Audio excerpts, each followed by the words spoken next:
Hello, friends. Welcome to the Cornerstone Collective. We're excited to have you with us today. I am Jay, your host. With me is Angus. Hello. And Gage. Hey. As well as our illustrious producer, Javen Corbin. Hello, hello. Today we're going to jump in a little bit, guys. We're coming to you from Metro Phoenix, and we talk about here the connection of Christ and culture. I had this thing that jumped off to me today. I wanted to ask you guys about it. I don't know if you've ever heard Pastor Rich talk about, but when he talked about going into ministry, and he was asking his wife Cindy, who happened to be my parents, so it's my mom and dad, when he was asking her to get married to him, he said, "Hey, if God calls me to the backside of Africa, I'm going to go." Have you ever heard him tell that story? Yeah. Yeah. All right. So if you were called to the backside of Africa, what do you think would be the most difficult place to serve in for missions for you? What do you think?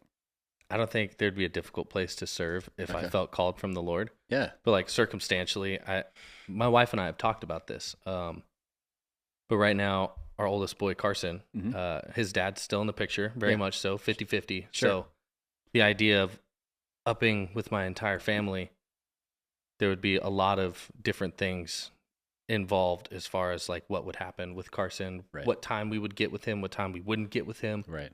So it's really just kind of, if the Lord wants us to go, he's going to create a circumstance where we don't have to worry about not having time. Right. Yeah, exactly. Yeah, families are complicated now. And so that's one of those things you just have to navigate, and especially as parents who are trying to co-parent and all that stuff. And so it makes a lot of sense. Yeah. But I love that answer. It's like the willingness that if he calls us to be willing to go, we just need to be able to have the ability to go. Yeah, it doesn't matter where. As long as the call is there, where shouldn't really, honestly, like in my mind, it doesn't really matter. Yeah. Like I don't even think about like, well, this would be easier than here. Yep. As much as it is like, okay, well, what is it that God wants me to do here? I like that. You know? Yeah. Angus, what do you think? I thought about it. I've actually thought about it, and North Korea is probably one of those areas. Just because it's such a close country. And so actually several years ago, the Lord just began to break my heart for the Asian people, just in general, because there's such control over everything. But I think North Korea would be one of those places because there's so much American comfort that I'm used to. And they're very anti-us. Yeah. Like they celebrate their fighting of us and all that kind of stuff. Yeah. So I think of my four kids in that context and go, oh, that'd be rough. But again, if the Lord made a way, I think it'd be interesting to go. Yeah, no, that's true. And I agree with both of you. I think it can be both that, where it's like, hey, I'm willing to go, but it's also the difficulty of the reality of something that would be like very nuts and bolts. How is this going to work? For sure.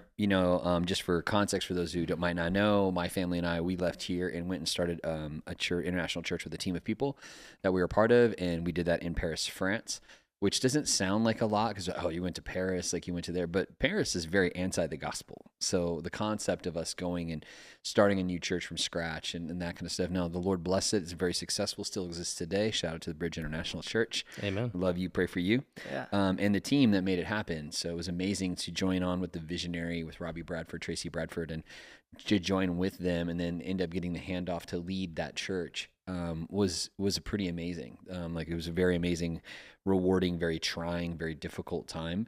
And it wasn't difficult in the way that it's not, it's a first world, very much like developed place, very beautiful place that people go on vacation kind of thing.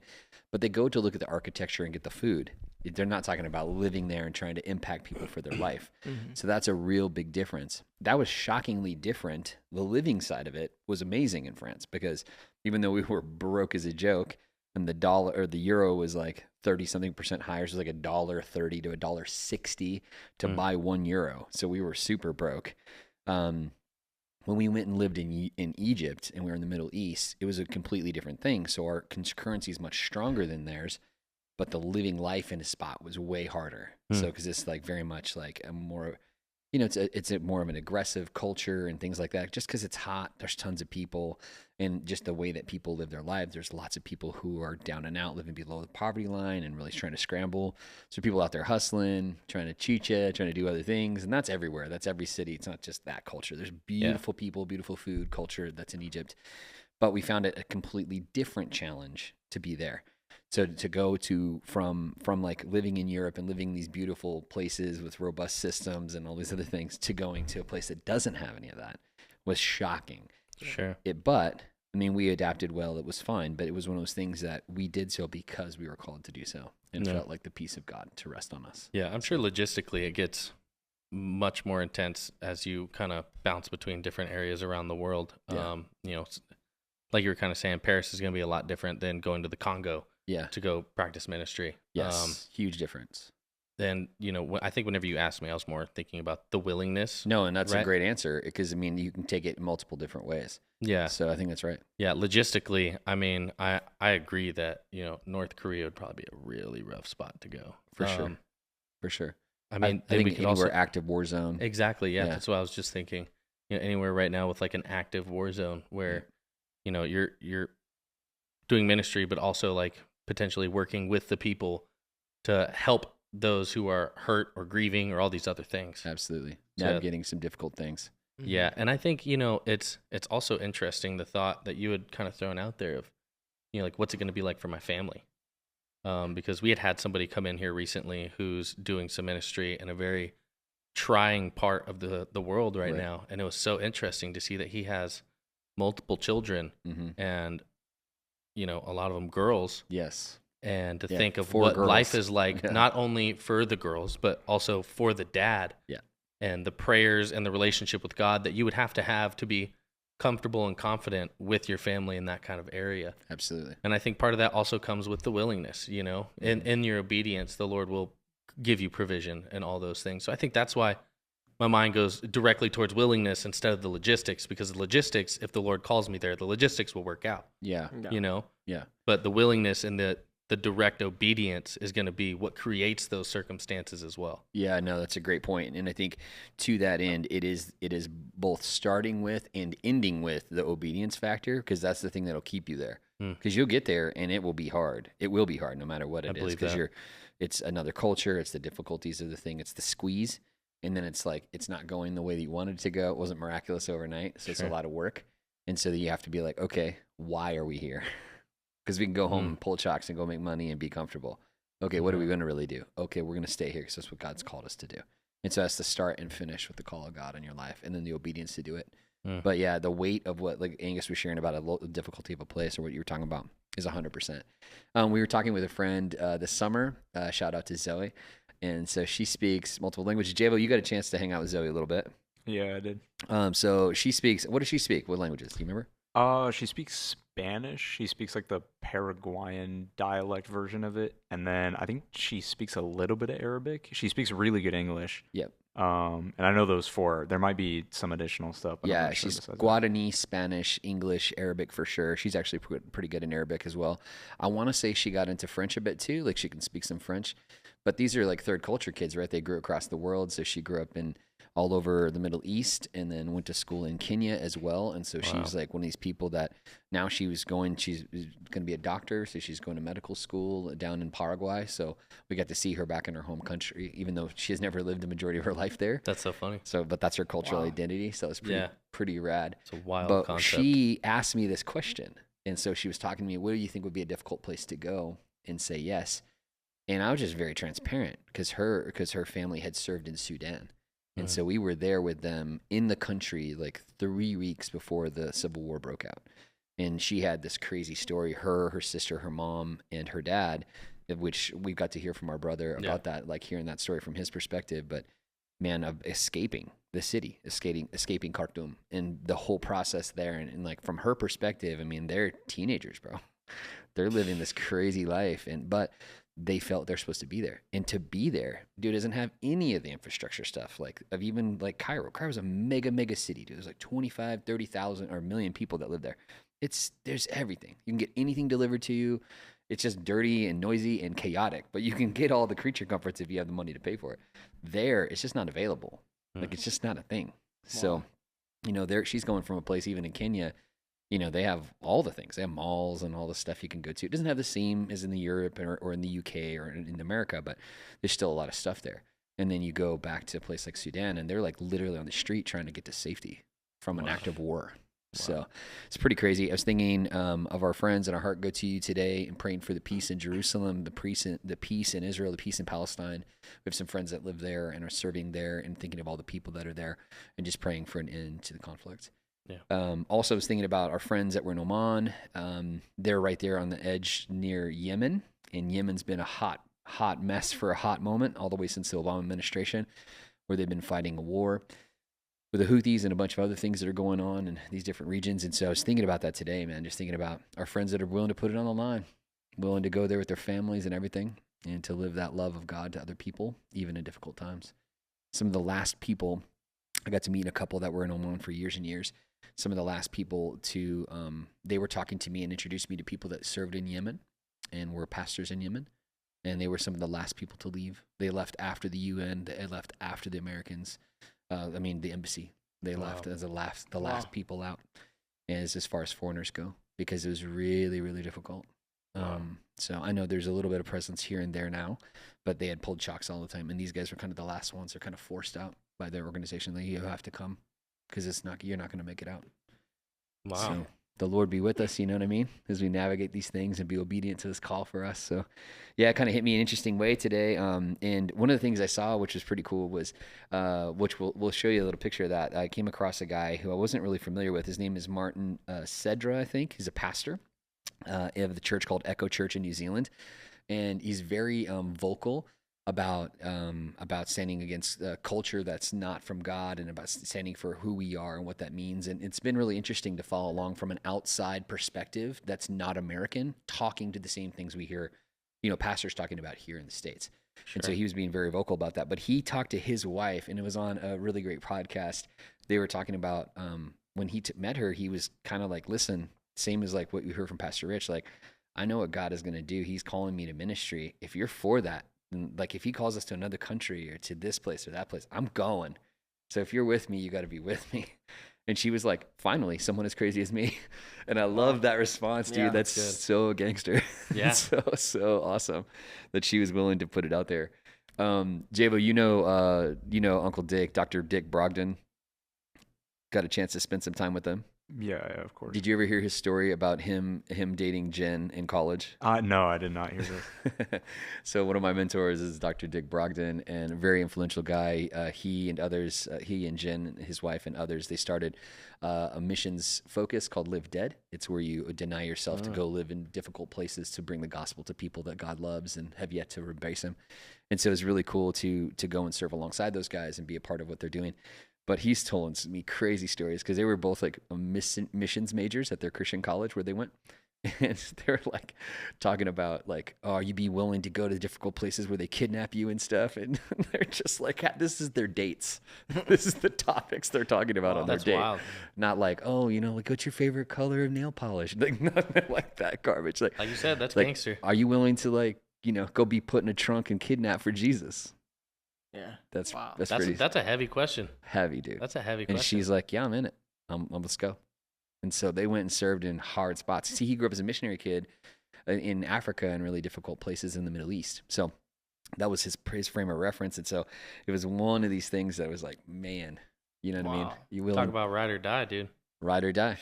And it's interesting with those guys because they're not a touch to stuff because they had everything. They were in Sudan back in the day when the government stole everything. They stole buildings and cars and everything from the church, from every Christian, from foreigners. They just took everything. This is previous regime, so it's not current regimes. Okay. But they just took everything and they just came in and just stole it all. And so, I mean, it's all this stuff that you fundraised for and that you fought for and that you got there to be a tool, and then it's all gone. And so it's not about the stuff. It's really, really insightful. I was like, woo. Wow. Woof is right. Hit me in a wave today thinking about it. All right. What do you think would be the most difficult thing for you to give up if you had to give up everything to go? Angus, what do you think? Oh, I don't know. I'll have to think on that one. All right. Gage, can you feel that? Yeah, the most difficult. I mean, dude, there's stuff running through my head already, sure. But I can't pinpoint one thing. You don't lose the peace of mind, right? Because God's our provision, God's our protector. Right. I got a CPAP. That's pretty nice. You know what I mean? I don't want to lose a CPAP. No, but like I think you can plug a CPAP in somewhere else. Like you kind of said, creature comforts. Yeah. So like whether it be the kind of food or the ability to go out and like, we're in Phoenix, so things aren't always super safe wherever we go. Right. But comparatively to a lot of places around the world, it's night and day difference. Yeah. I can hop in the car with my wife and my boys and go somewhere and eat something for dinner. Yeah. A wide variety of things. Yeah.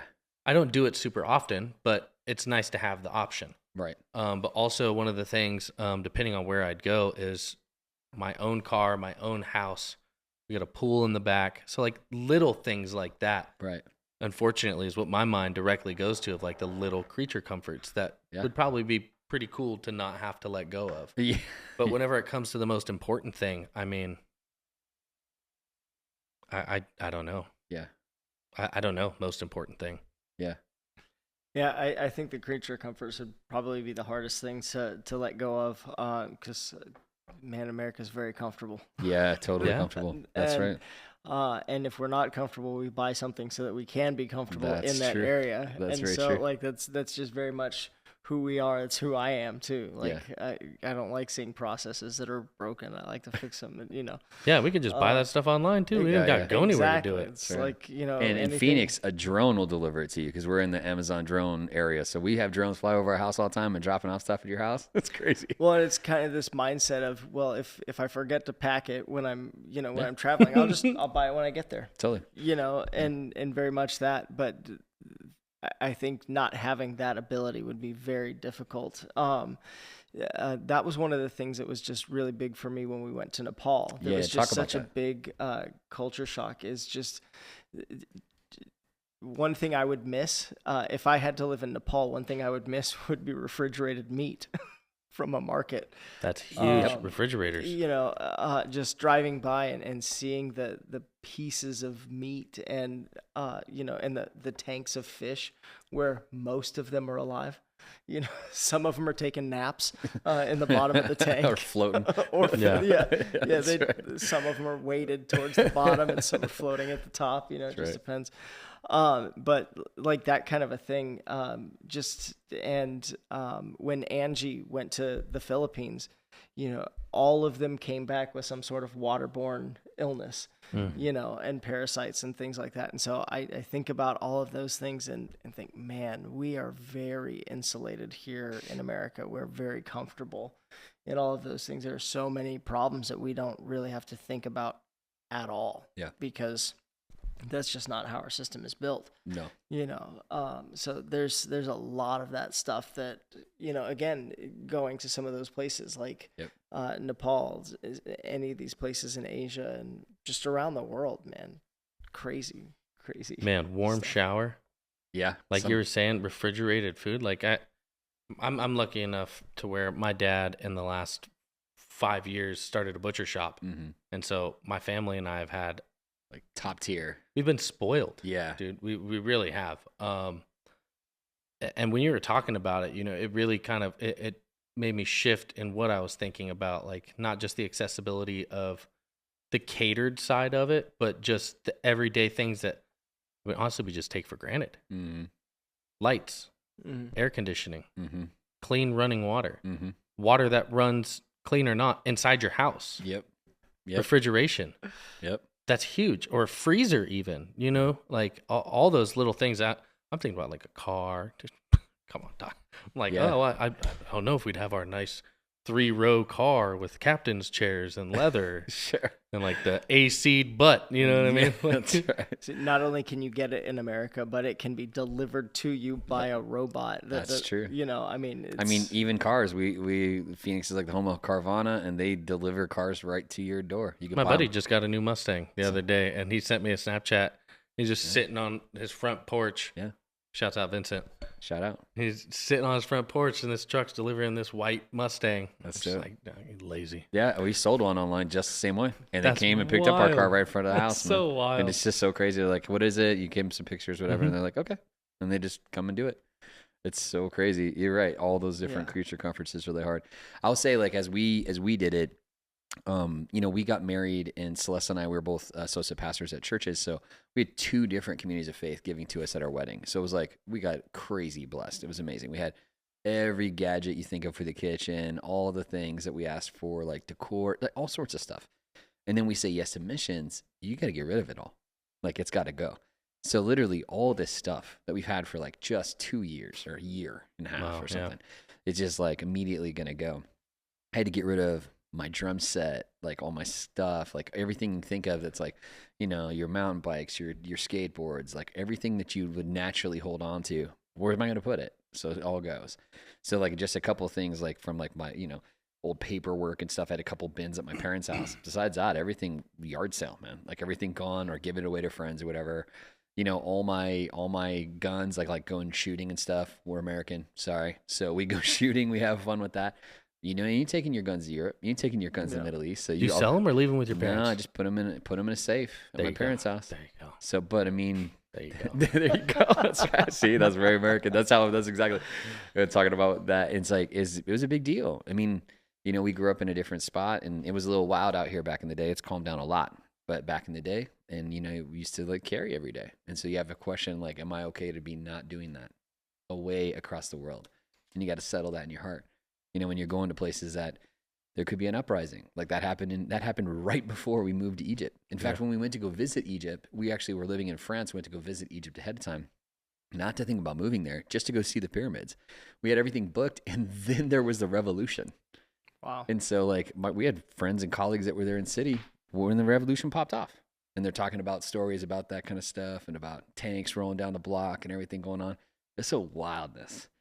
So, you know, I don't think people, they get wound up here in the States about stuff that they have really no context for, you know, because they haven't been there, haven't lived it. You know, they're so comfortable, they're finding something to be mad about.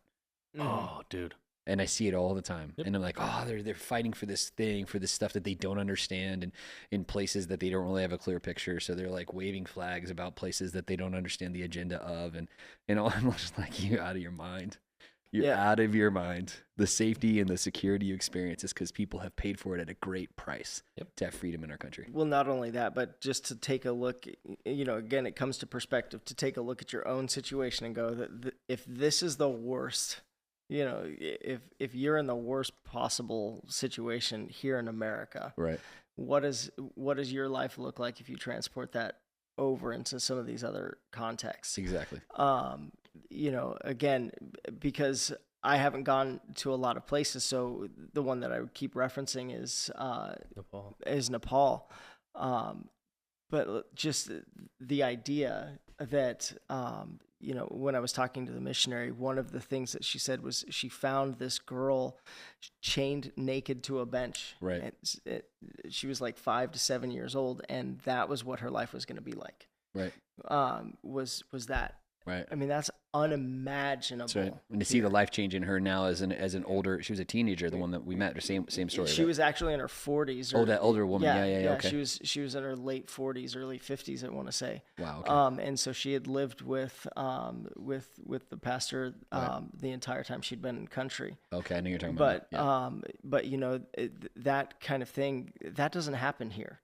You know, and so when you tell somebody like that could have been somebody's life. Yes. That was going to be their existence, that if they were fed, because the way things are over there is your people take care of you, your family, and you know that if you don't have any people, that's right, nobody takes care of you. That's right. And so you get whatever's thrown your way, kind of like a dog. You know, and there was this girl, she was chained up because she had been used as a vessel by a yogi master kind of thing, and had basically thrown her away because she had become so full of demons that she wasn't really usable. And so they didn't know what to do with her, so they just had her chained naked to a bench, and that was where she was going to be for the rest of her life. Yes, so sad. I'm so thankful for the work that they're doing there and what's going on. Because the reason I was confused on it is because actually the pastor we talked about has many, many, many, many people that she saved. It's like, you remember the number? It was like 100? Oh, it's... That she had brought into her home and cared for them and developed many of them, now college graduates, gone on to amazing professional careers across the world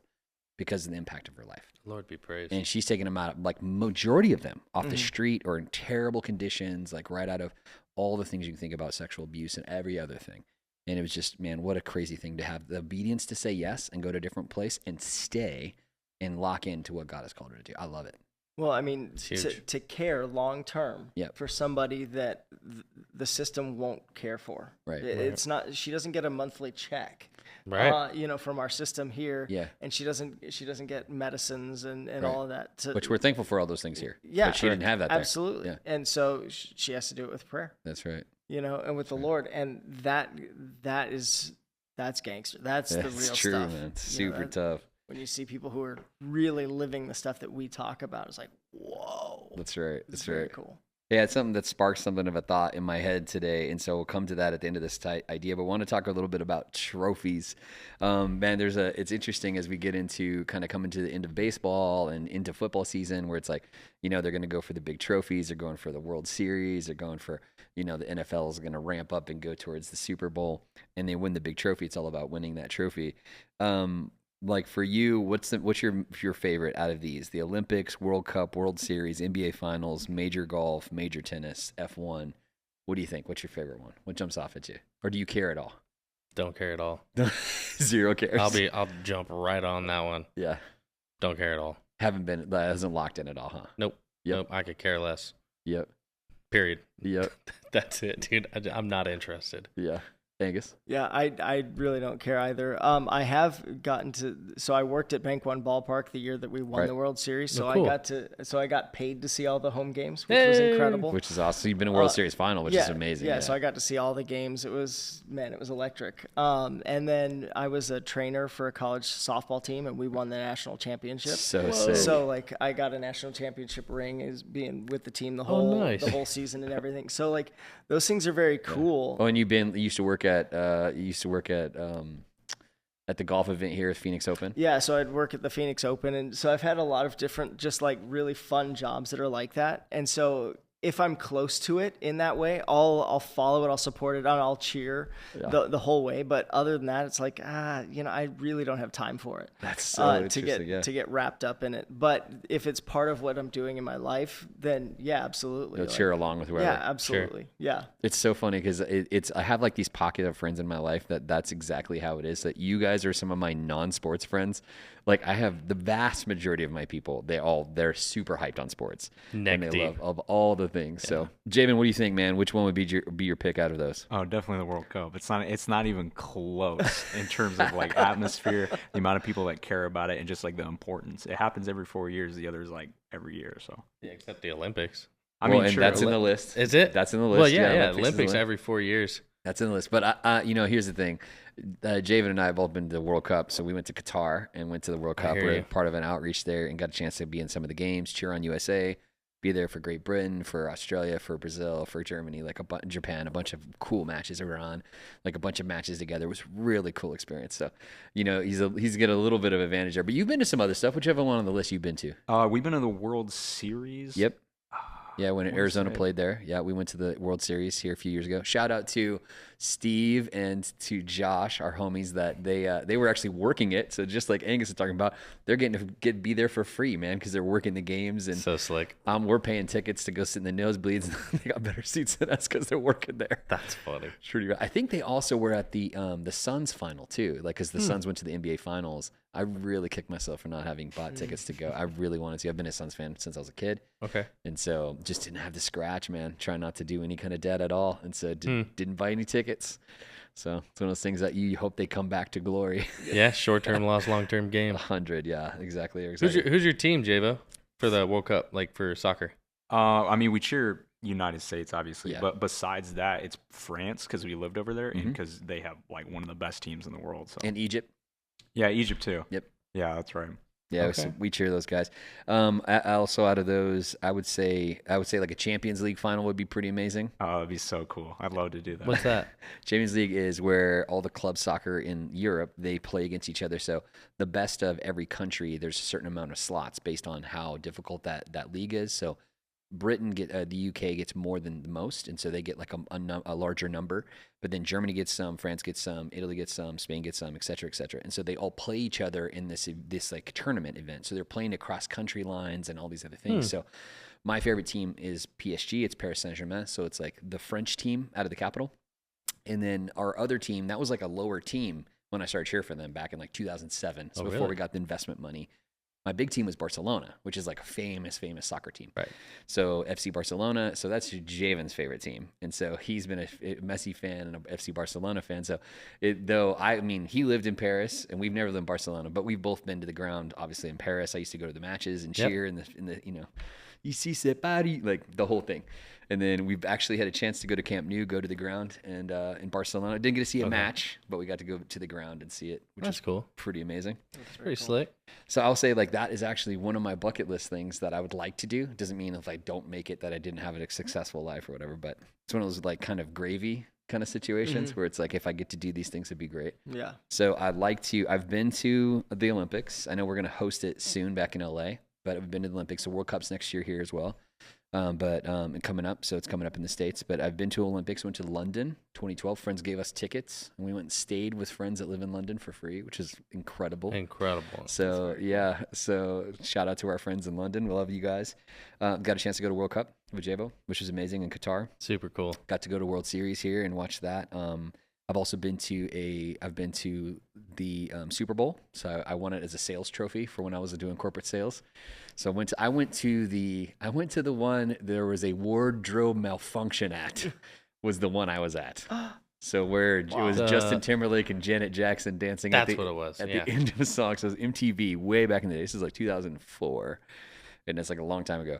That was the first Super Bowl I ever watched. That was a wild thing because we had great tickets because it's like a corporate bot. Like I think they were like $6,000 a piece at that time. I mean, there's a lot of money. That's wild. Yeah. So we a couple of us were like, dude, should we just dip out of here and sell these bad boys? You know what I mean? Like we got to be here. We could just sell the tickets. It's not the worst idea. It's just, could you imagine some rando just comes and sits by our boss, like where our tickets were? That'd be awesome. I'm sure I'd have a job. There you go.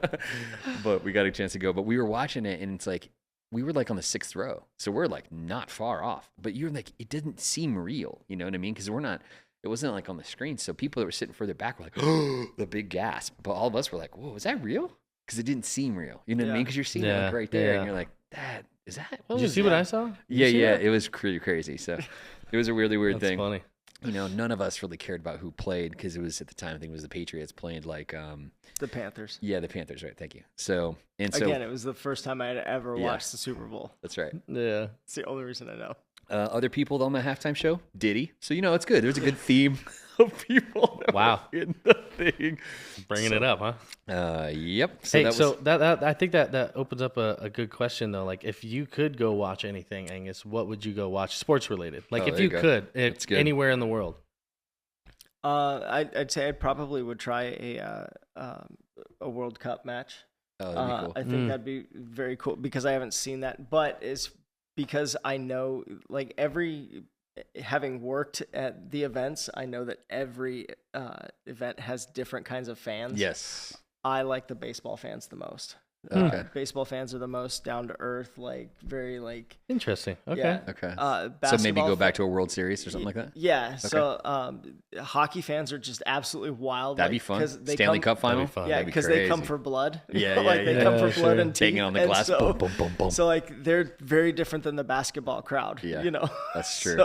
Believe that. Yeah. Half of basketball is like being seen on the front row or whatever. Like for the famous people, you know what I mean? Right. They sit there. Exactly. What kicks I was you got at that on game. Yeah, a little bit, yeah. Yeah, and so there's a whole different thing. So I'd say another World Series would be a lot of fun because that was very cool. But otherwise, a World Cup. Yeah. Sure. How about you, Gage? For me? Oh, dude, I think if I were to do it, I would want. It's not even like a sports finale or event, but I'd really love to go to Dagestan. Okay. And see UFC fighter. I'd love to go see how they train, like the mentality of how they live and how they like eat, sleep, breathe, everything, MMA, wrestling. I'd love to go and like just shack up in one of the camps for like 2-3 weeks and just watch and study the mentality and like the way they operate. I find it so fascinating. I'm a big UFC fan. I love watching it. It would have been really interesting to been over in Abu Dhabi and been on Fight Island during the COVID thing when that was the only thing going. Mm-hmm. That'd been amazing, man. Wild. Yeah. Absolutely wild. Javo, to you, that question that Gage was asking you, which one would you want to go to? I mean, we've been to the World Cup. Yep. I want to go to a World Cup final. I think that'd be pretty crazy. Yep.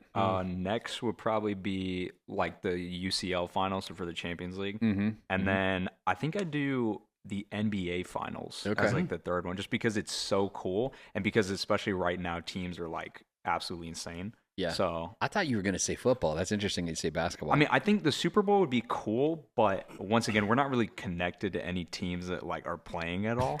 Because well, I mean, the Cardinals suck, we do cheer for them, but they drop the ball as they walk into the end zone. Yeah, so exactly. there is that. Exactly. So yeah, you can cry for us, Argentina, as we don't win. So that's good. Okay, so on the idea of trophies, what's the best award you've ever received? I'd say my wedding ring. Ooh. My wedding ring or the shirt that I got from the church the day of my baptism. Oh. Those are the greatest trophies I have, along with my kids, right? Like, yeah, sure. Yeah, I was thinking more like something like that. That's sports really wise, good. I don't really. I mean, I have. I mean, you were a good wrestler. Yeah, I had a wall of like wrestling trophies. Yeah, did you do state? Got rid of them though. Yeah. Did you win state? I got second. That's awesome. Yeah, that's huge. It was fun. It was a lot of fun, and it was one of those things where like, one of the reasons why I'd love to go to Dagestan and see like their mentality and the way they operate. Yeah, is because like I lived like wrestling for a hot minute. Right. So like I would go to school and I would grab my lunch from the cafeteria, go out to the field, and one of the security guards from the school would have to go with me out to the field because you can't be out there by yourself because then they're thinking you're gonna go run off, do something. But shouts out Mr. G from Millennium High School. He used to take me over to the field and then just sit out there while I would run Texas miles my entire lunch break, and then I'd go to my last class of the day, eat my salad, and funny enough, my last class teacher was my wrestling coach, so he'd let me sit in there and eat my salad after school, practice for 2 hours, go home, eat dinner, and then I had this big like UTV tire that was on the side of my house. Tire flips? Yeah, I would around the block like anywhere from 2 to 6 times a night, just go out there and just start flipping or running. So like I maintained my body fat percentage for like 3 years. Wow. Because I wasn't... Your wrestling... Wow. Yeah, because I was doing a lot of club stuff, too. Yeah. So, like, I was with USA Wrestling. I wasn't just with the school. I only wrestled for the school my junior year. Oh, okay, wow. All the rest was club. So, I started club, did club, went to high school, wrestled high school. Right. So, like, it was nonstop year-round. And then I was in my senior year. I'd gotten into a lot of trouble in high school with the law. So, my senior year, I was wrestling captain, did Hell Week with the whole team, was kicking stuff off, and then the lawyer fees came in, and I had to leave, go get a job, and pay off restitution and stuff. Yeah, good stuff. Good stuff. Cut my career real short. I love your transparency. And then there was lawyers, so... Yeah. Lawyer fees and restitution. I had to go get a job, and I had to work to pay off what I had done. Yeah. Consequences to my actions, dude. There it is, man. There it is. Well, Angus, you talked about it. You already got a national championship ring and stuff. That's crazy, man. Yeah, that's super cool. I think that was probably. What about from doing like thespian stuff? Because you did a bunch of stuff nationally. I didn't do anything nationally as far as the thespian stuff, the acting and theater. I did a lot of stuff with the state. Okay. Here in the state in Arizona, actually, when Annie and I were coming through, this is in 2000 when I graduated, there was a bunch of us who we weren't done growing up, or we weren't done being high school kids, and so we went to the adults and we said, hey, look, we've noticed there's a lot of jobs around here that you guys don't necessarily like to do. If you let us come back, we'll do those jobs for you. And so we'll take off your plate all of those things if you just let us come and let that. And so we called it Third Track. It's now what's known as the Alumni for Arizona, which is really cool because now there's a lot of alumni associations throughout the I'm not saying that we were the first, but we were one of the first ones, which was really cool.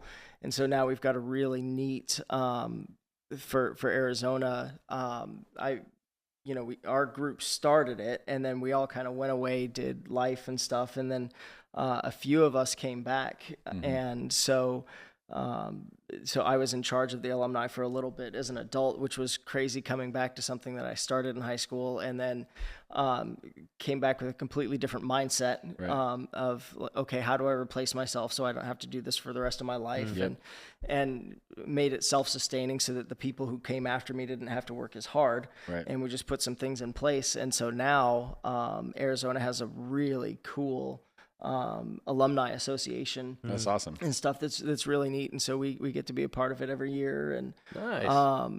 and so Annie and I, we met doing all that kind of stuff back in high school. It's very cool. So that's awesome, man. Yeah. That's a really cool thing. I know it's a little bit different than sport, but I mean, it's definitely something where it's like these markers that you've done and some incredible stuff. Well, for me, along with that, I didn't get a trophy for it, but I felt I should. One year at festival, I sold 300 rubber ducks for $1. For $1 a duck, I adopted them out, and I started this whole thing. Wow! Because I gave every duck a backstory. Ah, and so good. I stopped selling them and I started adopting them out. And so, like, if I didn't feel you were going to give them a good home, I wouldn't let you take the duck. And so, like, I actually turned people away, which makes them want it more. Which made people want more. And so it was crazy. And so it's become a thing. They put they put an adoption certificate in the back of the program, and it became really? Like that's so cool. Cabbage That's Patch so cool. Yeah, so it's like this huge thing now still that they do. Yeah, you definitely deserve a trophy for that. Well, and it kind of talks about what Pastor had it hanging in his office. It's what you set in motion. Mm-hmm. Is what's. It's not just what you do; it's what you set in motion. Yeah, it's not just what you do; it's what you set in motion. That's so true, man. That's super good. For me, it was I won a national sales trophy for work, and it was because they were doing like a Super Bowl related thing. Because of your trophy, you could do a lot of things, but one of the things you could do is like go to the Super Bowl, and so we got to go to Super Bowl. So I actually have a physical trophy. It looks like a Heisman. It's in my office. Has like a plaque. So it's one of those things that like was a really cool thing when I was young because this was like a major deal. Obviously I grew up playing baseball and soccer. I played basketball, and then I wrestled in high school as well. I did drumline and did a bunch of those things. So we had a bunch of things for like our accolades for drumline. We had and for band, we had a bunch of stuff from when we were young. Because I was like the kid that I got on the same baseball team as some rock star like baseball players that like went on to play college ball. Oh, and, wow. like almost pro. And like one of my friends, he's like a batting coach for like the guys that win the home run derby. Really? For Major League Baseball. Yeah, I think I remember you telling me. Yeah, super crazy. So like, shout out to Trent. So those like I'm on their team. You know what I mean? So like, I was decent, but I mean, I got guys that are just like unstoppable. So we won every single year for like eight years straight growing up. That's wild. So it makes you think very different about how cool you are at baseball. You start thinking like, that's right, I can make the pros or whatever. Yeah. It's just a crazy delusional. That's funny. And we played well soccer, but it was never like the club level like. Later, like Javo and his teams, they did all that and would win, have a chance to go and win all these tournaments and stuff like that. So, but then wrestled and did okay there, obviously did the junior high and then varsity letter and stuff like that. So those were things that I did, but it wasn't, those trophies didn't translate into adulthood really. You know what I mean? Mm-hmm. So this is later when you get these other things. Something that I thought was really cool was when we came back in like being a part of Cornerstone's story for over 20 years was a pretty cool marker. Because it's like, hey, man, we've been part of this story for forever. Obviously, it's like, my parents started it and did that. But I mean, I was here as a young man and came back and committed my life to Christ. As I recommitted my life to Christ as a young guy, I got connected into the church, engaged in what I was doing, and be very intentional with it. And essentially said yes to God, and then eventually came into ministry and served here at the church, and then was sent out as a missionary from this church, and then came back to be an executive pastor, co-pastor, then pastor. So it's a blessing, man, to kind of, it's not a trophy in the traditional sense, but it's a marker saying, wow, God is faithful. Yeah. You know what I mean? Tell it. I've thought about that a few times too, because we have a marker of being here when Gavin was born. Right. So about 15 years ago. And so I look at people who've been here for 25 years and for me to think that I've been in one spot for 15 years is just wild. Yeah. But also to know that I don't really want to go anywhere. Yeah. I'm very happy here. Yeah. I know the Lord eventually is going to call me, to the next things. And I've said, Lord, I'm ready, but at the same time, I'm not, your timing and your place. Yeah, for sure. But yeah, I look at people like the Castillos who've just been here for forever, that's right, yeah. And go, wow, shout out to them, man. Shout out. Because what that is that's 15 years, 20 years, 30 years of, possible church hurt, right? Because we're all doing life with imperfect people. Of course, as imperfect people. That's right. Yeah, and so to stick around in one location, despite all of the things that can arise in all of that time in doing life with other people, in all of the church events and all of the, the things that we do together, that we're trying to do something and yet we're all bumping elbows as we try to do it. And, there's a lot of that. That's a big deal, to come and do life and not take your ball and go home. That's a great perspective. Yeah, totally 100%. True. Something I saw this week, which is really interesting. There's a Christian artist named Forrest Frank. And Forrest Frank was talking about, he's received like Dove Awards and I think Grammy nominations and other things. He might even won a Grammy. I'm not sure where his accolades are there, but shout out to him. But I would say something he just recently said was that he would no longer be accepting awards for Jesus music because he's doing it as unto the Lord. I saw that. I thought that was really interesting. It's very cool. What's your take on that? What do you think of that? I love that. Do you? I love that. I hadn't heard anything about that. Yeah.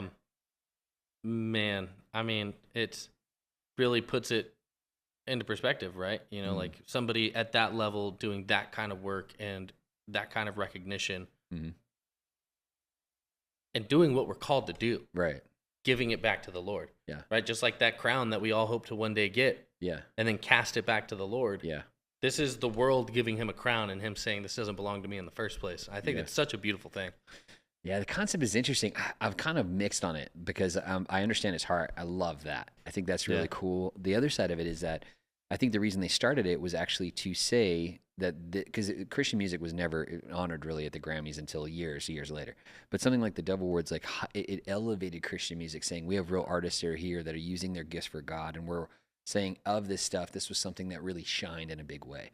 And almost everybody, I mean, pretty much everybody, if it's not everybody, it should be, gives glory to God whenever they get an award and the reflection back to him.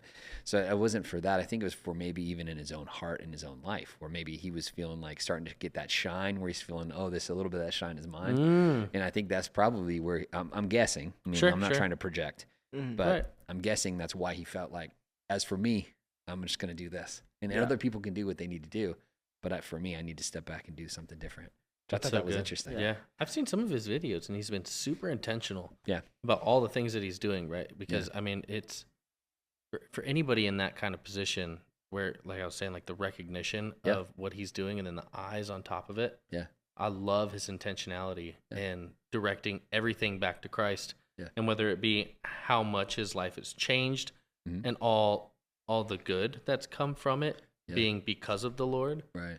Right, but just I think it's been so cool, all of the intentionality and his heart after the Lord and all of it too. Yeah, it's been so amazing. Yeah, it's so encouraging.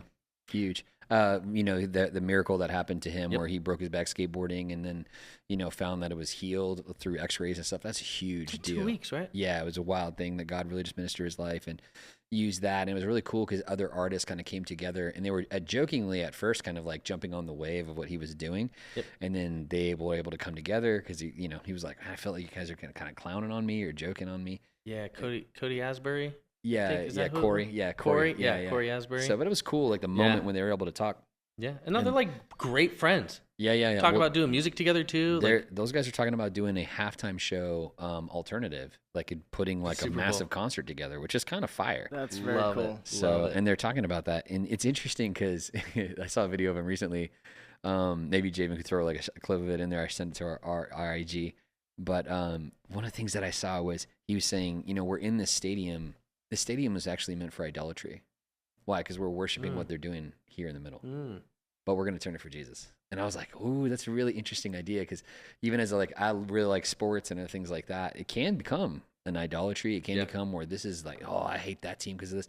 And there's some teams I really don't like just because they're the anti of my team. You know what I mean? The skit guys have a really good skit on that about the idolatry of our teams and stuff. Yeah. But I think you can do it with anything if you're not careful. So you have to kind of put it in the right context. And we have a good time talking garbage against each other. For sure. Yeah, exactly. A lot of people do with that. That's it. Yeah, your phone, anything we can put it to. It can become something like that. But the Lord help us to understand that He is our trophy. That He is our light. He is the thing that is the greatest attainment, and it's not by our doing that we get to accept that work, but His work on the cross for us and drawing us near to Himself. So we're very thankful for that. Amen. Hey, shifting gears a little bit, we talking about these different things. I'm actually going to do that out of order. We'll go to competence next. Competence is one of those things that is one of our 7 C's. We have 7 C's that kind of drive us culturally here. It is commitment, community, communication, competence, creativity, compassion, and celebration. And in doing so, we talk about different pieces of those elements. Today, we're going to talk about commitment and competence. On the competence side, it's getting to know and become excellent in serving the Lord with all of our effort. We talk about some things that we can learn from these different books. One of these that we see here today is 7 Habits of Highly Effective People. Really good book. The last of the 7 that we're kind of going over today is Sharpen the Saw. So this is a really interesting concept because they're saying if you do work hard, your tools will get dull. So you have to actually take time to stop and sharpen the saw, or in your own case, refine yourself, and reflect and get sharp again so you can go and do the work more effectively instead of just trying to plow through and it being a lot harder to do. Yeah. What do you guys think about that?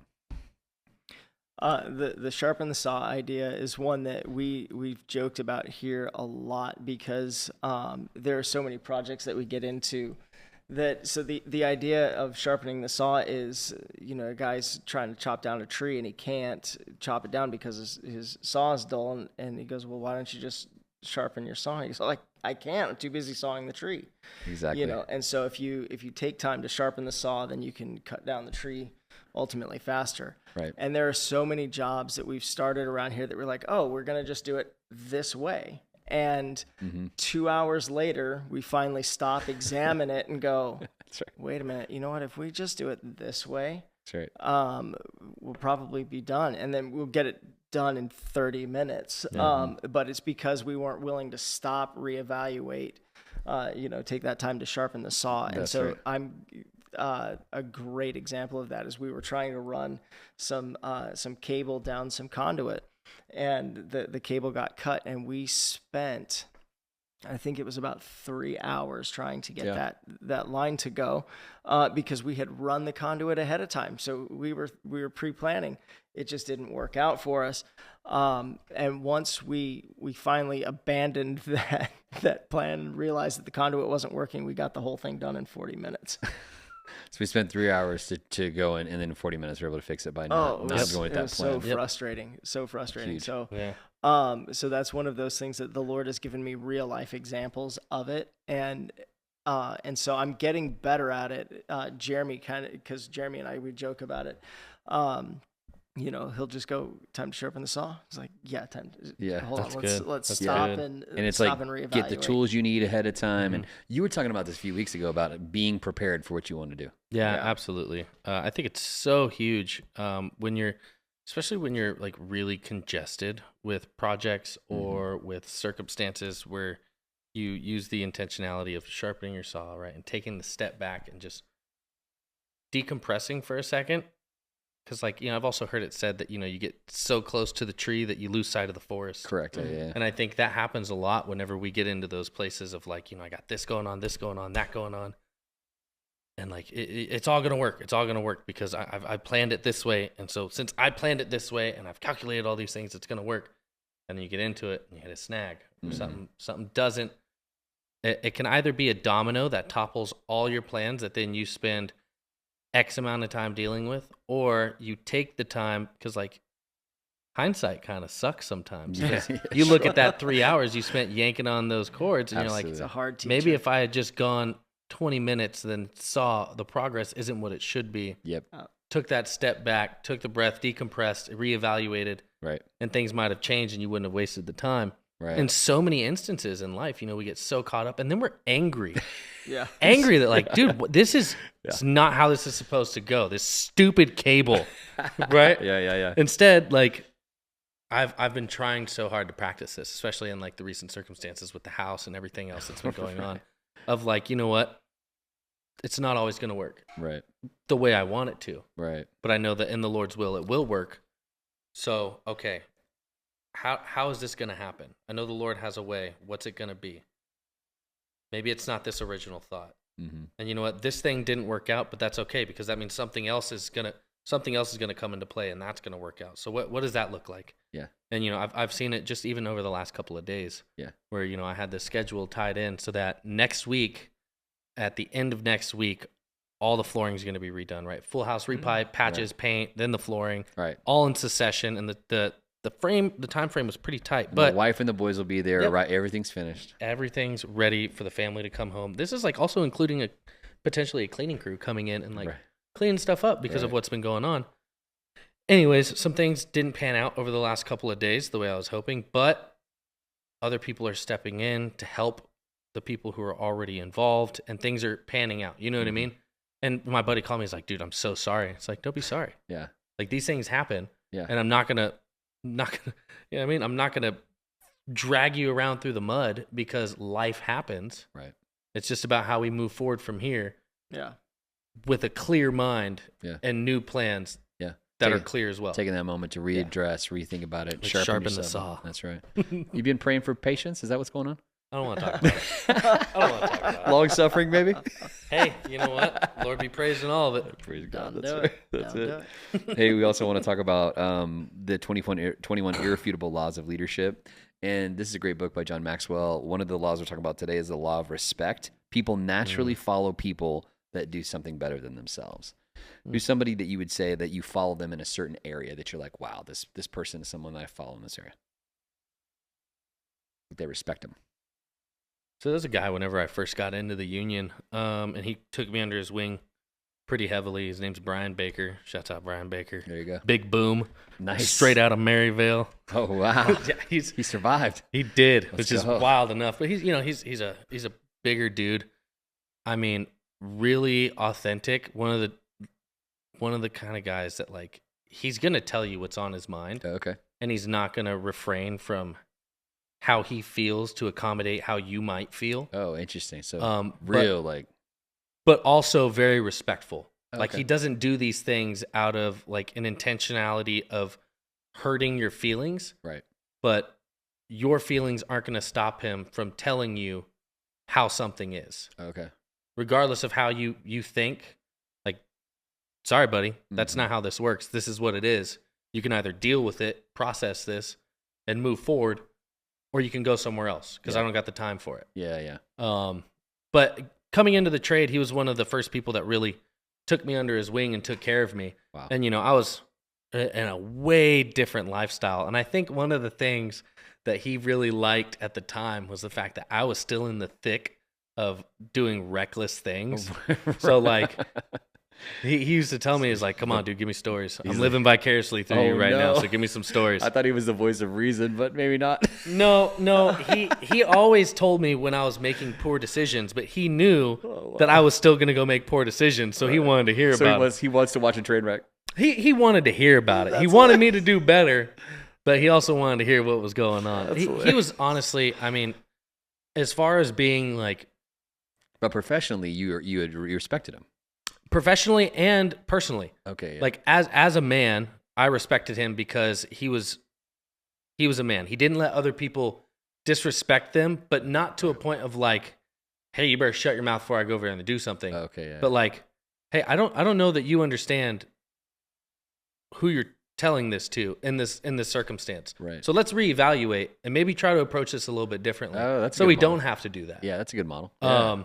At the time, I was like, we don't have to talk about anything. Yeah, you just know? throw fisticuffs. Yeah. Right. He's I like, used to no, tell him let's all the sort it time, out. like, Bake, just give me the green light, dude. That's all I need. That's all I need. You don't like him? Give me the green light, dude. Come on. But no, yeah, I respect Brian Baker for the man that he is, and for the advice that he gave me, trying to lead me out of that place that I was in, and really getting me to hone in. He was one of the first people that told me too, like, dude, I don't got time for, like, I love hearing about your stories and everything that's going on. Yeah. But like, we're here and we're ready to work, and I don't got time for your problems. Oh wow. So you're either gonna figure it out or you aren't gonna be around anymore. Okay. Wow. You know? So Yeah. it's like, hey, dude, there's a time and place for everything. Now it's time for you to buckle up and figure out what it is that you want to do. Yep. If you don't want to do this with the rest of your life, that's totally cool. I respect that. Get out of here and quit wasting my time then. Oh wow. Because he was pouring into me in that way. You know what I mean? Yeah. But So yeah. you want to see that you're in. Yeah, That's cool. Yeah, I That's definitely respect Brian Baker. Awesome. That's awesome. He's a good man. Angus, somebody you That's cool. respect? I'd say Pastor Rich. Huge. He's somebody, just because he, you know, like I've mentioned before, he was kind of like a Christian version of my dad. I can see a lot of things in him, but One thing that I just so much appreciate about him is how he walks in his authority. He doesn't beat you over his head with authority, but he'll give you the eyebrow that just says, "No, this is not how it's going to go." That's right. Yeah. You know, and that's something that I've kind of learned from him, is that a lion doesn't have to walk around going, "Hey, I'm a lion, guys. Guess what? I'm a lion." It's good. Yeah.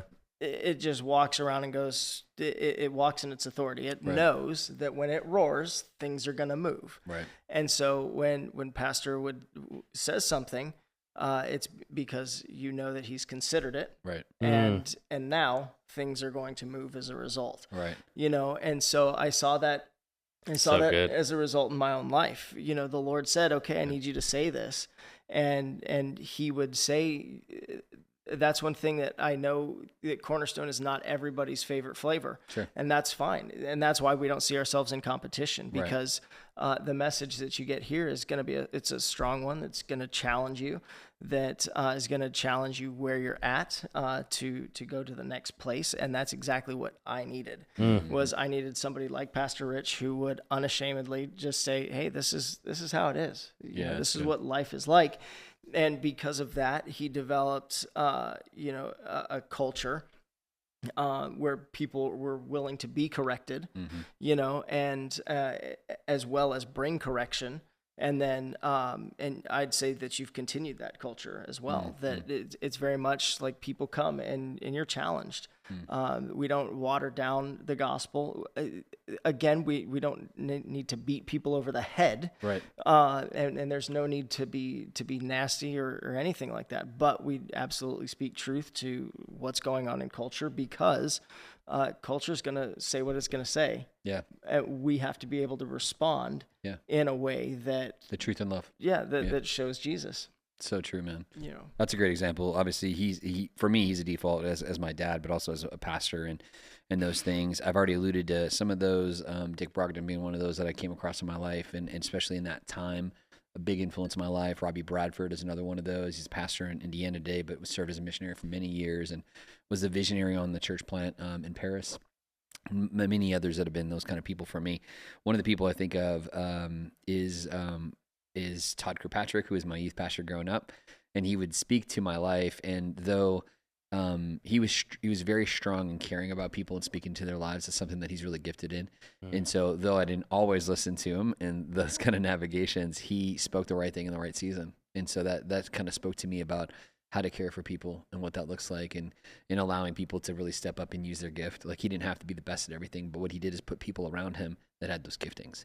And so that was a good model to me, especially as a young man, to understand how that works. And so that was really helpful. I was thinking about my friend Tim Black. Shout out to Tim. He pastors in Florida today, but he was the district youth director for many years. And when I was a young youth pastor, like, he knew me from before that. And so, to see me as a youth pastor, he was kind of looking at me like, like, "You doing okay? How you doing over there?" What brought you here? Yeah, we were a little wild. We're running around. We're on a skate park. We're doing all sorts of stuff. But he was very encouraging and a great brother, and really admired him and what he was doing for the Lord. And so there's some guys in those seasons that really spoke into my life. They were the season ahead of me, or maybe one or two. And so they were able to speak to me with some wisdom and some track record that gives them, I respect them. And so it was something that really held them in high regard in my life. So that's awesome. Praise the Lord for those that we can respect. Yeah. Hey, I want to shift gears a little bit and talking about commitment. Obviously, we talked about recently how our commitment to the Lord is so vital to who we are. One of the things that's been really brought up, especially recently because of what happened with Charlie Kirk and his assassination, but more specifically kind of coming into this fall, the topic of spiritual warfare has really blown up online. And I was really surprised on how popular it's got on Instagram, Facebook, TikTok, all the different avenues, YouTube. You hear people talking about it. It's been talked about on podcasts a lot, is spiritual warfare, and talking about spiritual warfare in a way where it's like, hey, we are in this world, but there's a spiritual realm beyond us. And that's a very real thing. There are real spiritual entities that really don't want you to thrive, that are against you. And then there's God who is for you. Right. And so how God is greater than all these spiritual entities, but it's a real struggle. And we're really fighting not against flesh and blood, but against these spiritual powers. And I think that's kicked off something really interesting that I saw recently on Ryan Miller's podcast, Jesus People. Shout out to those guys. Really interesting interviews that he's had there. Some very good moments that I've got to see some clips of and see some portions of. He had a guest on, which I've seen in other places.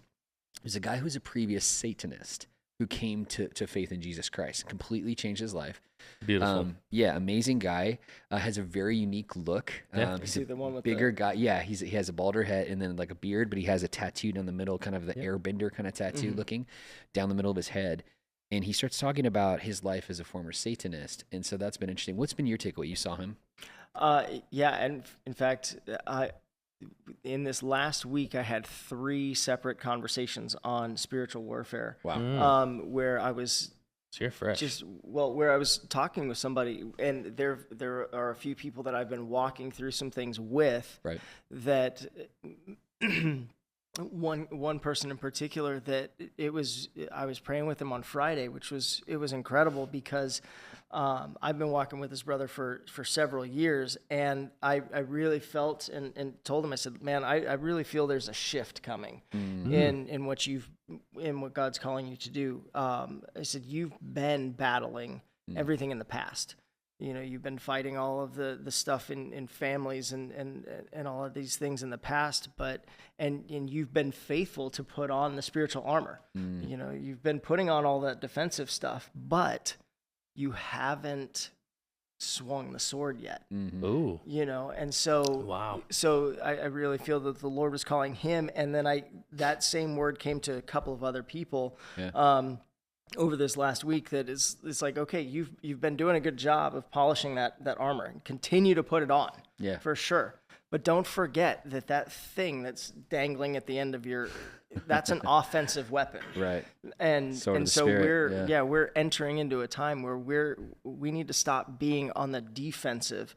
Now that doesn't mean we need to be offensive Christians. That doesn't mean that we need to go out and beat people and you know, any of that stuff. But offensive in our faith, offensive in the Spirit. Exactly.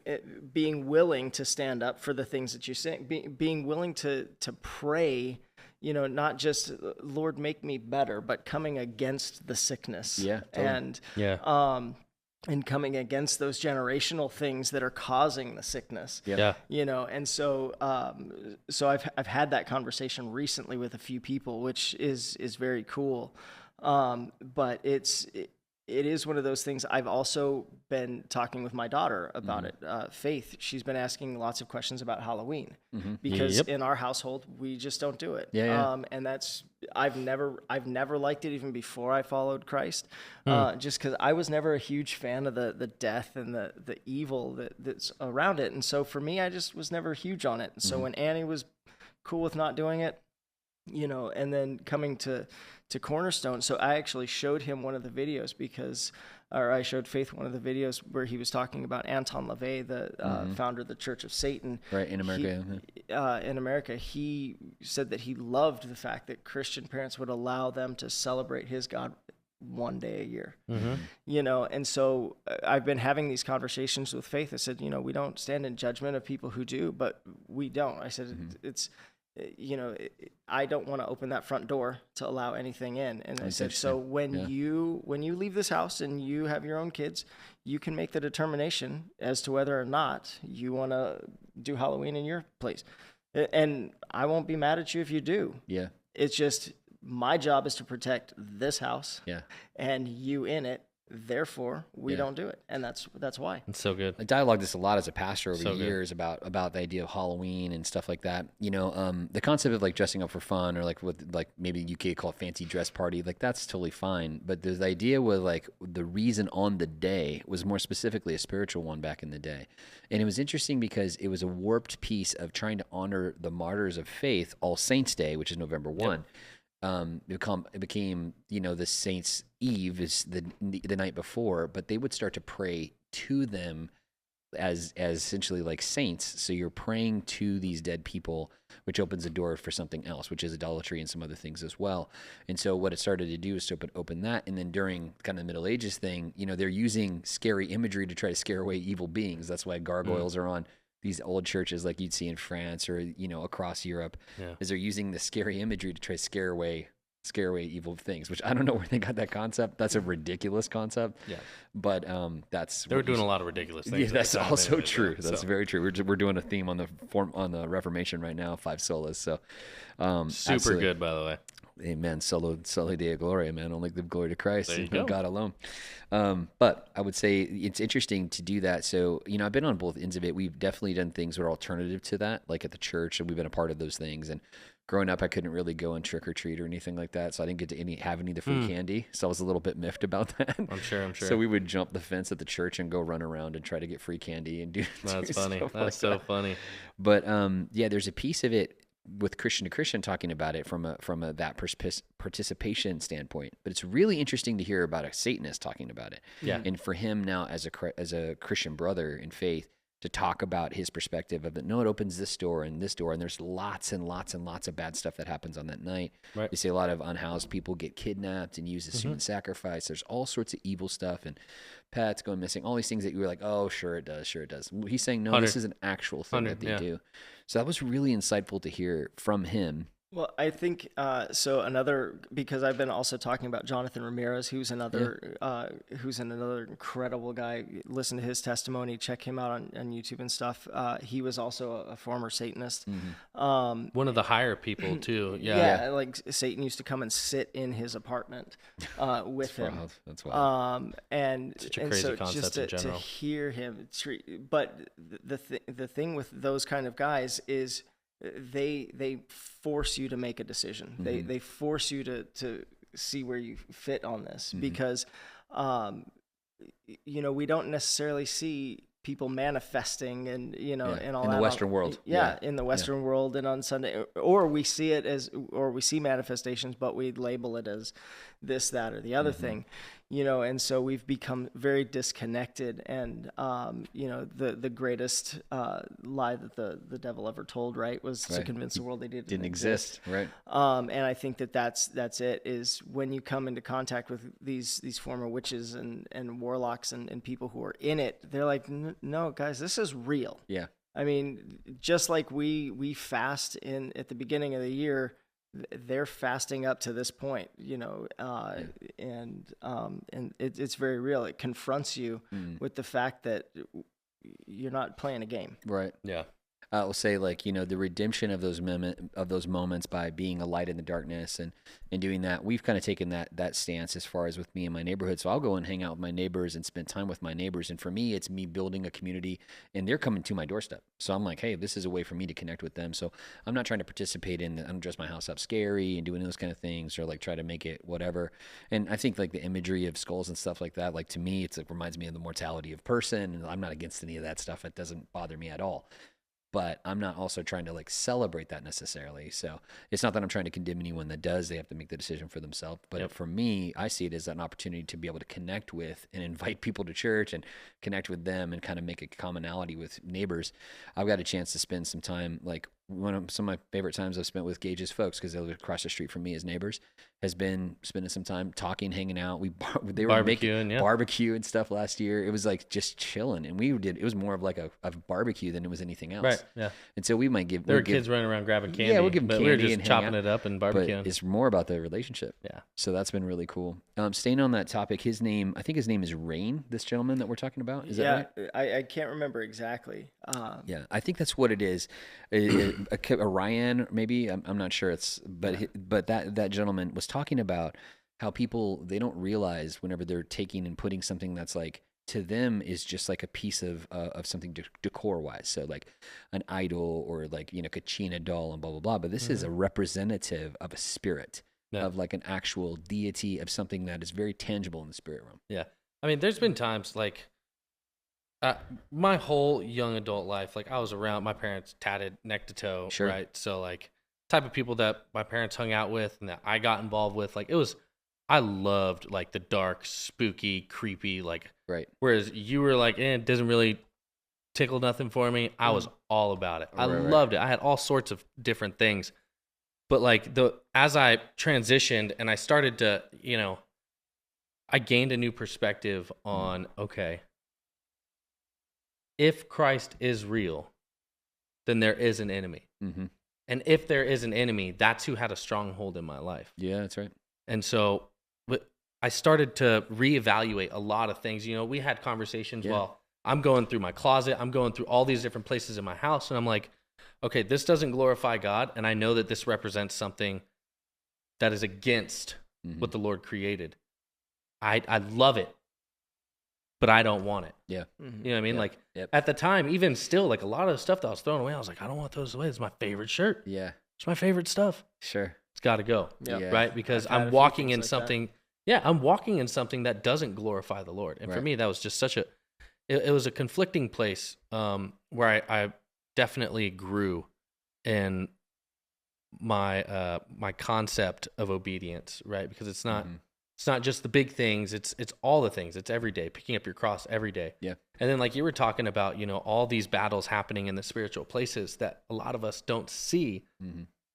We also, I want to figure out how to put this. We have to walk, like you were saying with Rich, in authority and just how he walks through life.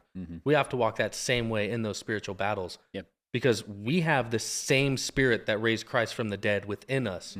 And that's what we use, that spirit, to fight those battles. That's right. That he's given us, right? Like he gave us the sword and wants us to use it. And it doesn't negate calling on the name of Jesus in those situations and seeking guidance and counsel and purpose in it. But like, it's... We're talking about spiritual battle too. It's not. We're taling about not talking about physical. We're talking about bringing it to the spirit realm. 100%. That's what it is. That's 100% what it is. He gave us the same spirit that rose him from the dead. That's right. Like that. It brought him from the death. Yeah. Right. And that's we're using that same power to speak to the death. Yeah. That's in our face or in our life. Yeah. And more than a conqueror. Exactly. That's and right. You're talking about taking all these things out of the house or having things in the house. We also, my wife and I were talking about like candy. Even candy that these kids are going out on Halloween and getting, there's the potential that there's, people praying something not Christ over this stuff that these kids are then bringing in and then putting into their bodies, bringing around the house. It's a whole nother side of it. Yeah. And, we've been debating not doing anything with it. And I think like you have to walk that circumspectly, and we'll go to Angus, but you have to walk that circumspectly, meaning that I don't think there's a demon under every rock. But I think there is a very real enemy of your soul that does not want wins for you. Right. It doesn't want you to be successful. Yeah. And so you really have to navigate that and really have discernment. I grew up with kind of hyper spiritual people around me at times, and not my parents, but other people. And they were like, everything was like an evil or that. I'm like, it could be the wires are messed up a little bit. And maybe that's why the thing is making static, not a demon. That's funny. So like, that's funny. Or, we would have like things that it was well-intentioned and it was with good purpose, was like trying to get rid of like your bad music. So they would have like a fire and people would throw their music like into it. Cause this was like, we had physical music. That's pretty crazy. Like CDs or whatever. And I knew so many people that would like take their favorite rock, rap, metal CDs, whatever it is. And they would like go and throw it in the fire. And it was like, oh, that's good, man. You're getting that influence out of your life. And they'd immediately go buy it again. So they actually pick up a brand new album. Bought it twice, which was a really funny thing. But the intention was right. Is what they're trying to do is trying to get that. They're trying to get that influence out of your heart because of what the message behind what it was. The music was great. Music's awesome. You energized by it, but the message was not one that edifies your spirit. Yeah. So with the guy that he was talking, and I've seen a lot of other people who've come out of witchcraft, and they say, that this during the month of October, the month of Halloween and stuff, they are walking your neighborhoods. Mm-hmm. They're praying over where all of these people are going to be trick or treating, and I think about it. If you think about a spiritual war just like you would a battlefield. So I imagine it like I imagine my neighborhood in a World War II film, right?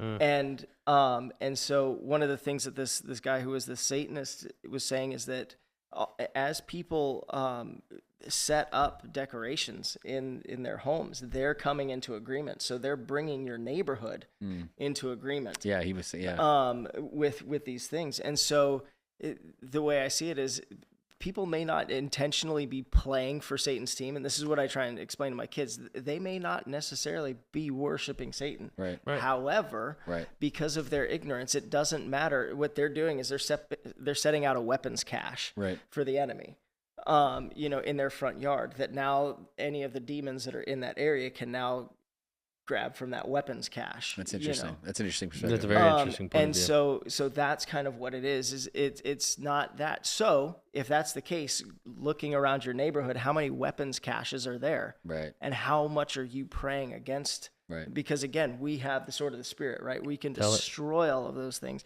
We have the stuff, so we don't have to be afraid. Right. We don't, and so we pray smart. We pray against retaliation and all of those things. But at the same time, and we don't pray, Lord, we don't pray condemnation on the person. Of course not. Lord, just help them to understand that what they're doing in their ignorance. Yeah. Because the enemy doesn't care if you're ignorant of the laws. He's still going to go for that conviction. That's good. Right. And so it's not praying conviction or any is Lord just help condemnation them not conviction instead to change exactly that's right.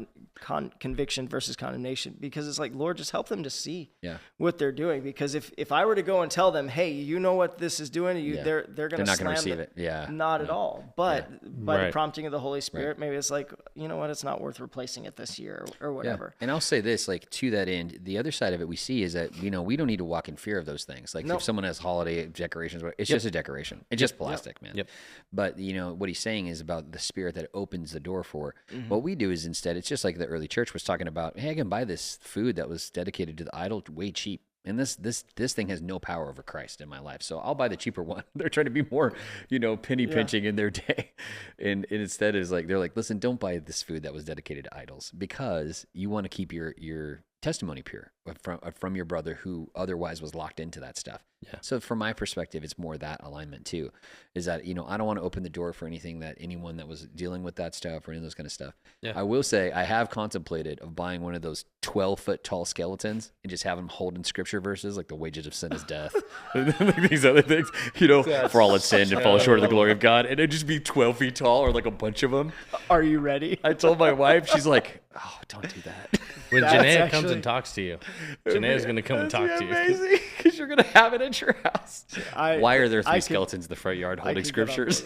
I could get on board with that. Yeah. Because it's the mortality of man. So it's like, it's so and after that, the judgment, baby. Like, put scriptures on it, just make people have a heart check straight away. Well, we've talked about doing that on the front wall. Yeah, we were joking about it here. Having the giant skeletons like crawling out and having so funny. Revelations. Yeah. The thought of Jay having those skeletons in his yard and then him just sitting there with his little fog machine and candy smiling. I didn't get into that, but we obviously we have we use haze and different stuff here just to enhance the worship experience and draw people in and kind of help them focus in on Christ and the message that we're putting out towards Jesus and singing those prayers.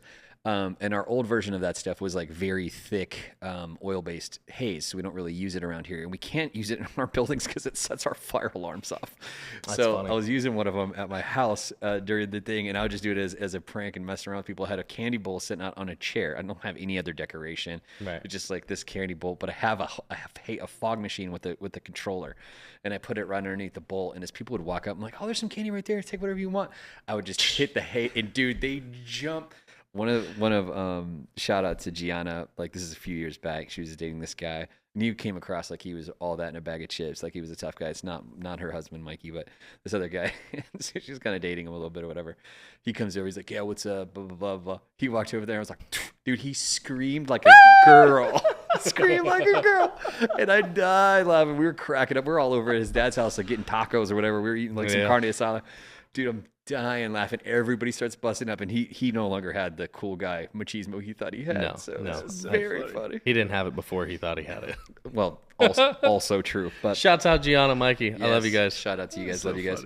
The last thing I was going to talk about in that commitment side is obviously our commitment to Christ is we want to take ourselves away from things that are intentionally opening a door to the enemy. Yeah. One of the things that was kind of surprising, I didn't really think about it in this way, was that gentleman was talking about, having been a Satanist, he was talking about the idea of yoga. Mm-hmm. And so, man, we all know, like, you worked and were trained as a trainer. You've worked on people's backs. We know the value of stretching out and working your body. Those are really valuable things. but it's the intentionality of the poses of yoga that are actually emulating Hindu gods. And that's why the Hindus came up with yoga and why they did those stretches in that way. I thought that was an interesting insight that he gave as Satanist. So yoga is one of those things that I've gone round for round with God for years on, because I was a massage therapist. And so because of that, you're right. That's right in that space. And so, I'd hear from one side, oh, well, it's because of when you empty your mind and this and that and the other thing. And I was never satisfied with one answer either way. Right. Sure. And so I would wrestle with God, because I'm like, how can you say that this is bad when it's so good for you? For your body, and yeah. all of this. And I was stretching in just this really weird pose, and because I was working some stuff out in my own body, and I was stretching out in this really weird pose. And the Lord just so clearly in my head, he said, you'll rearrange, he said, you will contort your body into the image of other gods, but you won't rearrange your schedule for me. Ooh, baby, come on. And wow. I like, that thought came to my mind out of nowhere. I'm stretching, there's nobody in the house. And I stopped and I said, wait, what? Yeah. And he said it again. And I said, okay, I don't get this. So I sat up and I sat right there, cross-legged on my floor in the living room. And I said, okay, Lord, what are you saying to me? Right. And he said, what is yoga? And I said, well, I think I know what it is. So I went and I looked it up. Yeah. And yoga is the practice of Hinduism. Yeah. It's the physical practice of it. And so he said, what he told me is, he said, when you put your body into those poses, you are making your body the image of another god. Mm-hmm. You are contorting your body to become the idol for another god. Mm-hmm. And I went, whoa. And honestly, that made me even more upset. Yeah. Because I'm like, okay, so what's the answer then? Mm-hmm. Because this is the best form of stretching that I'm aware of. And he goes, well, stretch. Yeah, just stretch. Yeah. Just stretch. You don't have to do those poses, yeah. But what he showed me was, he showed me a version. He gave me a vision of the Nile. Sorry, the Nile River, but it was flipped upside down. So there was the one. Tributary? The one tributary that breaks off into all of the other ones. So what he showed me is that there's his healing power, his healing principles. He put healing into nature. He put it into our bodies. Yeah. He put regeneration into so much of us. And so that's the principles that are there. Okay, but if at right where it breaks off into all those tributaries, if you put a toxic waste dump right there, what happens to everything that comes out after it? Yeah, poison. It's all poison. Yeah. Right now, you can still dip your cup into the water and take a drink, but and you'll get the hydration. Right. But what do you also get with the hydration? Yeah. The poison. You get the poison. You get the toxins, and that is what happens with these Eastern modalities, these Eastern religions, and things like that. Is the enemy has taken God's his healing properties, because he knows. Well, you want a muscle to be longer, you've got to stretch it. Right. Like that's just a biological principle. Right. Mm-hmm. But then what he did was he hijacked it. Yeah. And took that and said, well, Put the only way you can really do it is this way. The best way to do it, right? The best way. And then everything that you've got, like in the American, in all these other realms, they're not even a close second to the benefit that you get, because of all of these contortions that you can get as a result of it. Yeah. And so I said, all right, Lord, so what do we do? And he said, stretch. And so I've actually been on this personal journey over the last couple of years, where you'll see me all the time. If I'm talking to you, I'll just stop and I'll start stretching in weird ways. And people are like, you all right? I'm like, yeah, I'm just stretching, because I've learned that if I don't take the time right now, the 5 seconds, the 10 seconds right now, to just stretch in an interesting way, I'm going to pay for it later. Oh yeah. And I see all of these older saints here who say, take care of your body. Right. And they talk about it all the time. Please take care of your body. If you do nothing else, take care of your body for me. And so I've taken that to heart. And so I have no problem just stretching. And so like you'll see me probably here too, just kind of wiggling around. And that's for that reason.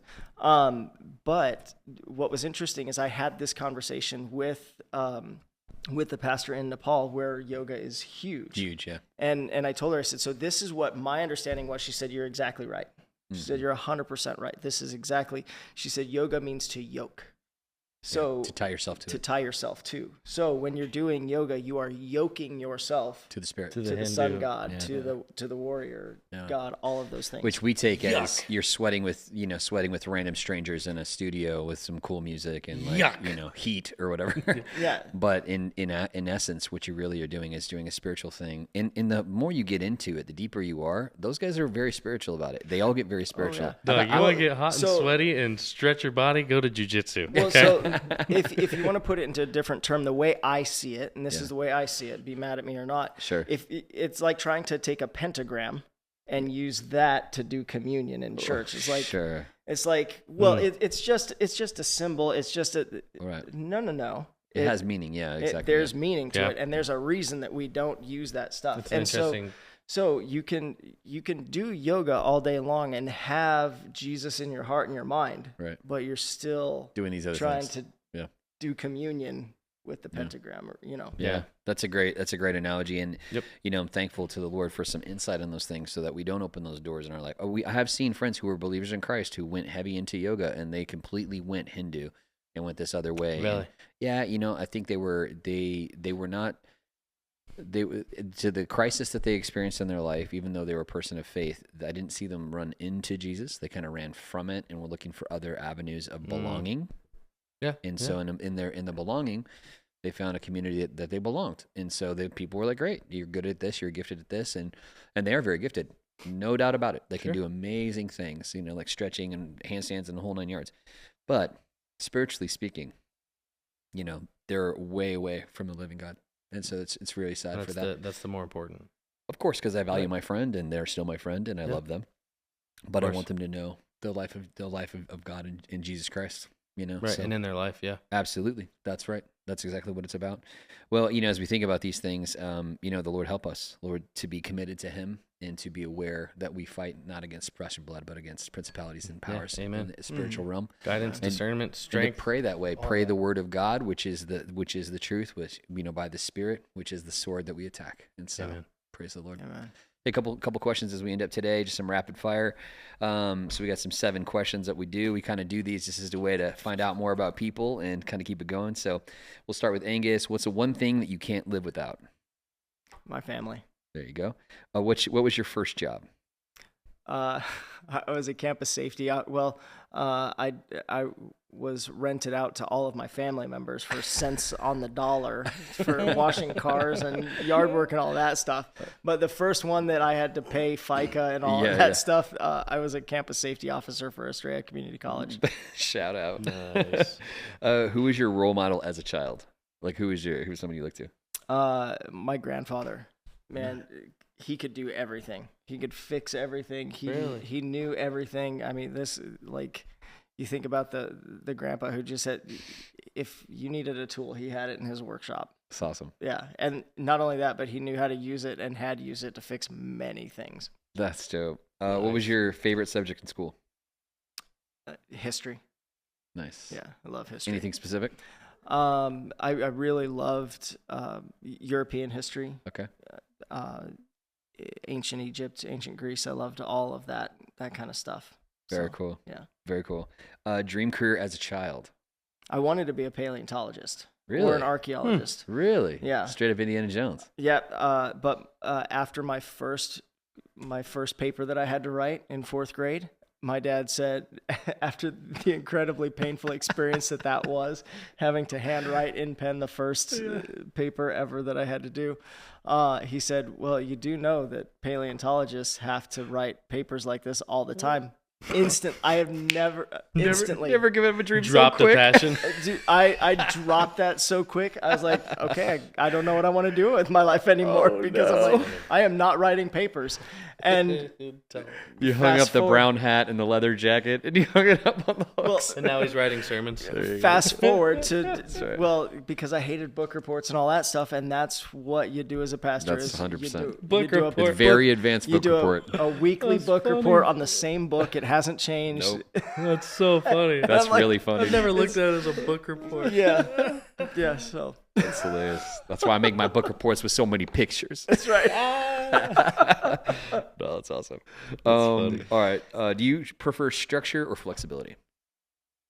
It all depends.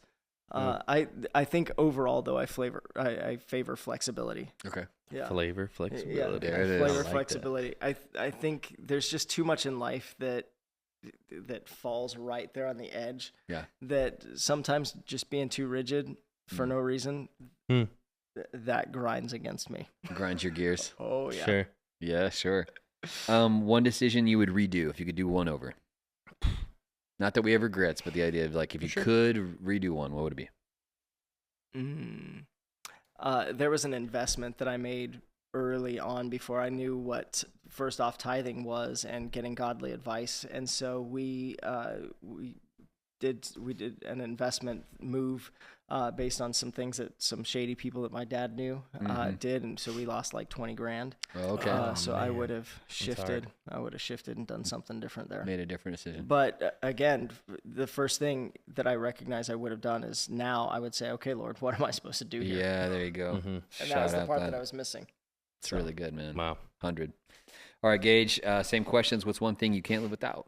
Can't say your family. You already said it. Default answer would be family, Nutella. wife, kids. Yeah. There we go. I mean, I don't really think it's like that, but I definitely do like me some Nutella, dog. Hey, man, he keep it gets light. that honest because when I first met Jason Lee, which is Gage's dad, he had like a Nutella addiction. The man had kicked everything else, but would have like one spoon of Nutella at night, but every day. Like he would have one, just one.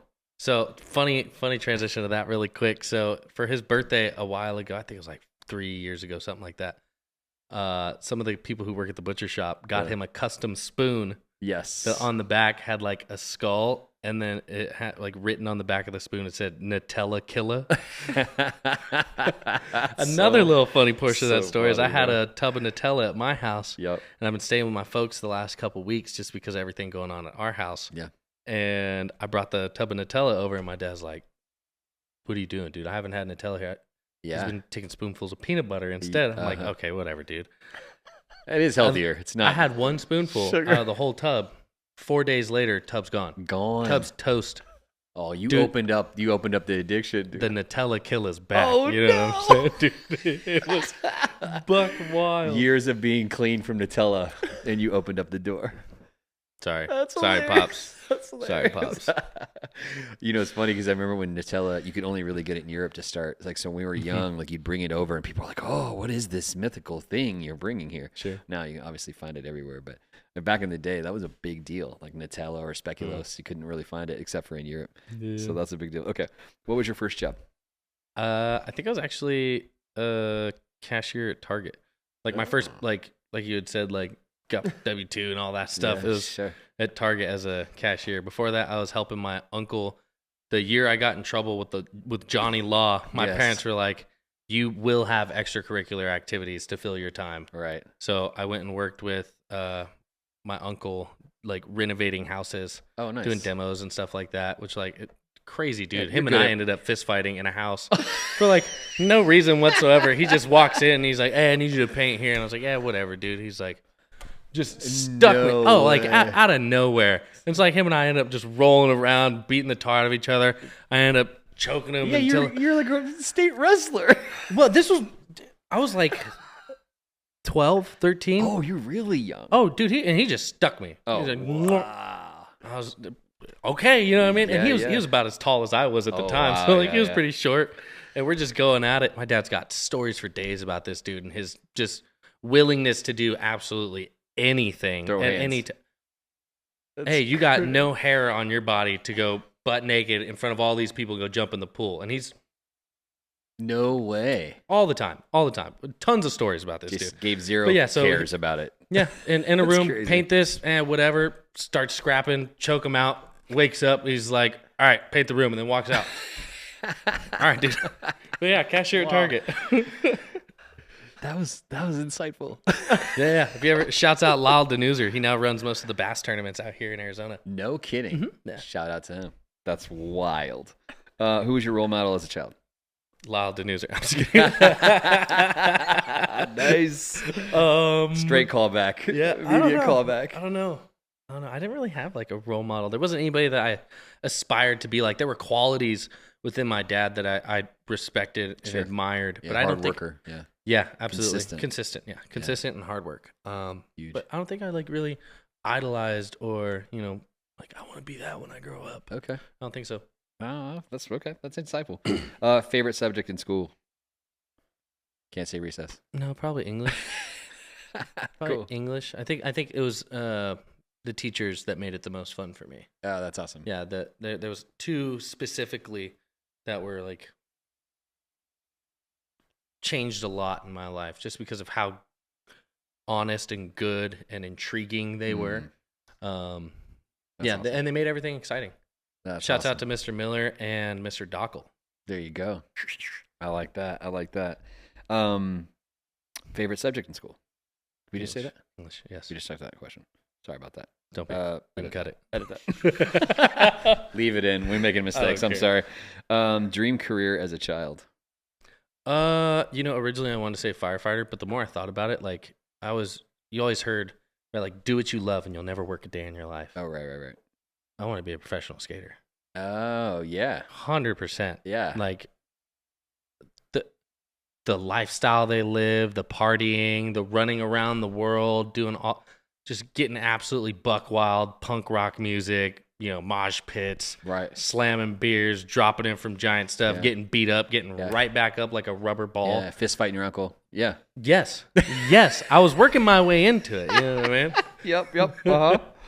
Fighting your hilarious. uncle was like the prerequisite to becoming a professional skater. Right. So this next question of having structure or flexibility, I'm guessing you're going on the flexibility side. That's funny, but no, Discipline. actually, Yeah. I think so. With my schedule as like tight as it is right now, Right. I like, and I think I lean more naturally towards being flexible. Okay. But I have a very strong desire to structure things to where things won't get overlooked in the short amount of time that I do have with my that's family good. after work. That's so very good. my wife and I sat down and we structured our evenings of like this long for homework with the kids, this long for meals, this long for cleaning up afterwards, this long for being intentional with whether it be like reading the kids the children's Bible or like playing board games together as a family, because there's not a lot of time in the evenings. Yeah. But yeah, I lean more naturally towards flexibility, but I desire more the structure side of it. Wow. That's really good, man. I like that. One decision you would redo? One of two. Johnny Law? Yeah, I think because I wanted to do military. Oh, but that prevents you from doing it whenever you get a record. Yeah. I did like the whole I forget what it was called, but like wrote a letter out and everything, trying to get accepted, but it went all the way up the chain, and then the last person to accept it was like, no, we really don't need people that bad. Right. Kicked it all the way back down. Like, well, you could try again in like a year. Wow. And at that point, I was like, no, I got to find something to do. I think I went into the Goodyear Fire Cadet program. Okay. And I was a Goodyear Fire Department cadet for a little while. The other one is in high school, I have family in Germany, and they're pretty well off. And they had offered me the opportunity to go to Germany. Wow. As a foreign exchange student and to study and to live with them out there. So cool. Amazing. All I had to do was get all A's in all of my German classes. So I had German 1, 2, and Honors German 3.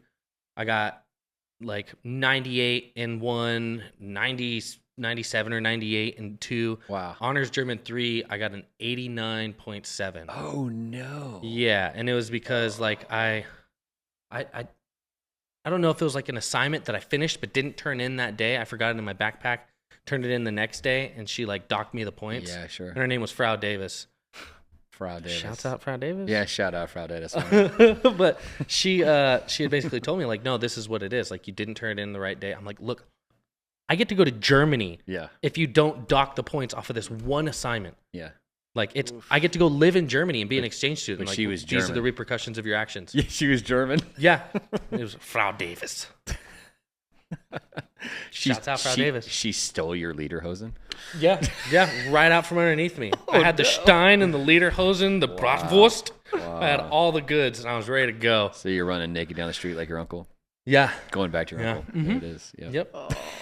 And it was crazy, too, because like my dad was in the Air Force, and he was stationed out in Germany, too. Right. So like I knew all the stuff from like structured, like real P's and Q's German, like proper etiquette. Yeah, to actually navigate living in the community. Right. Yeah, sure. Which I could have full blown conversations. Even to this day, like it's kind of touch and go, but like got it there somewhere. Yeah, I'll talk to people in German at the store. My wife's like, yeah, okay, because we have fighter pilots that come through here all the time that are German. Yeah, one of my best friends, his dad was a fighter pilot for the Goodyear Air Force, Luke Air Force Base, all that stuff. Shouts out Cheese Bomber and Dirk Rissman. Wow.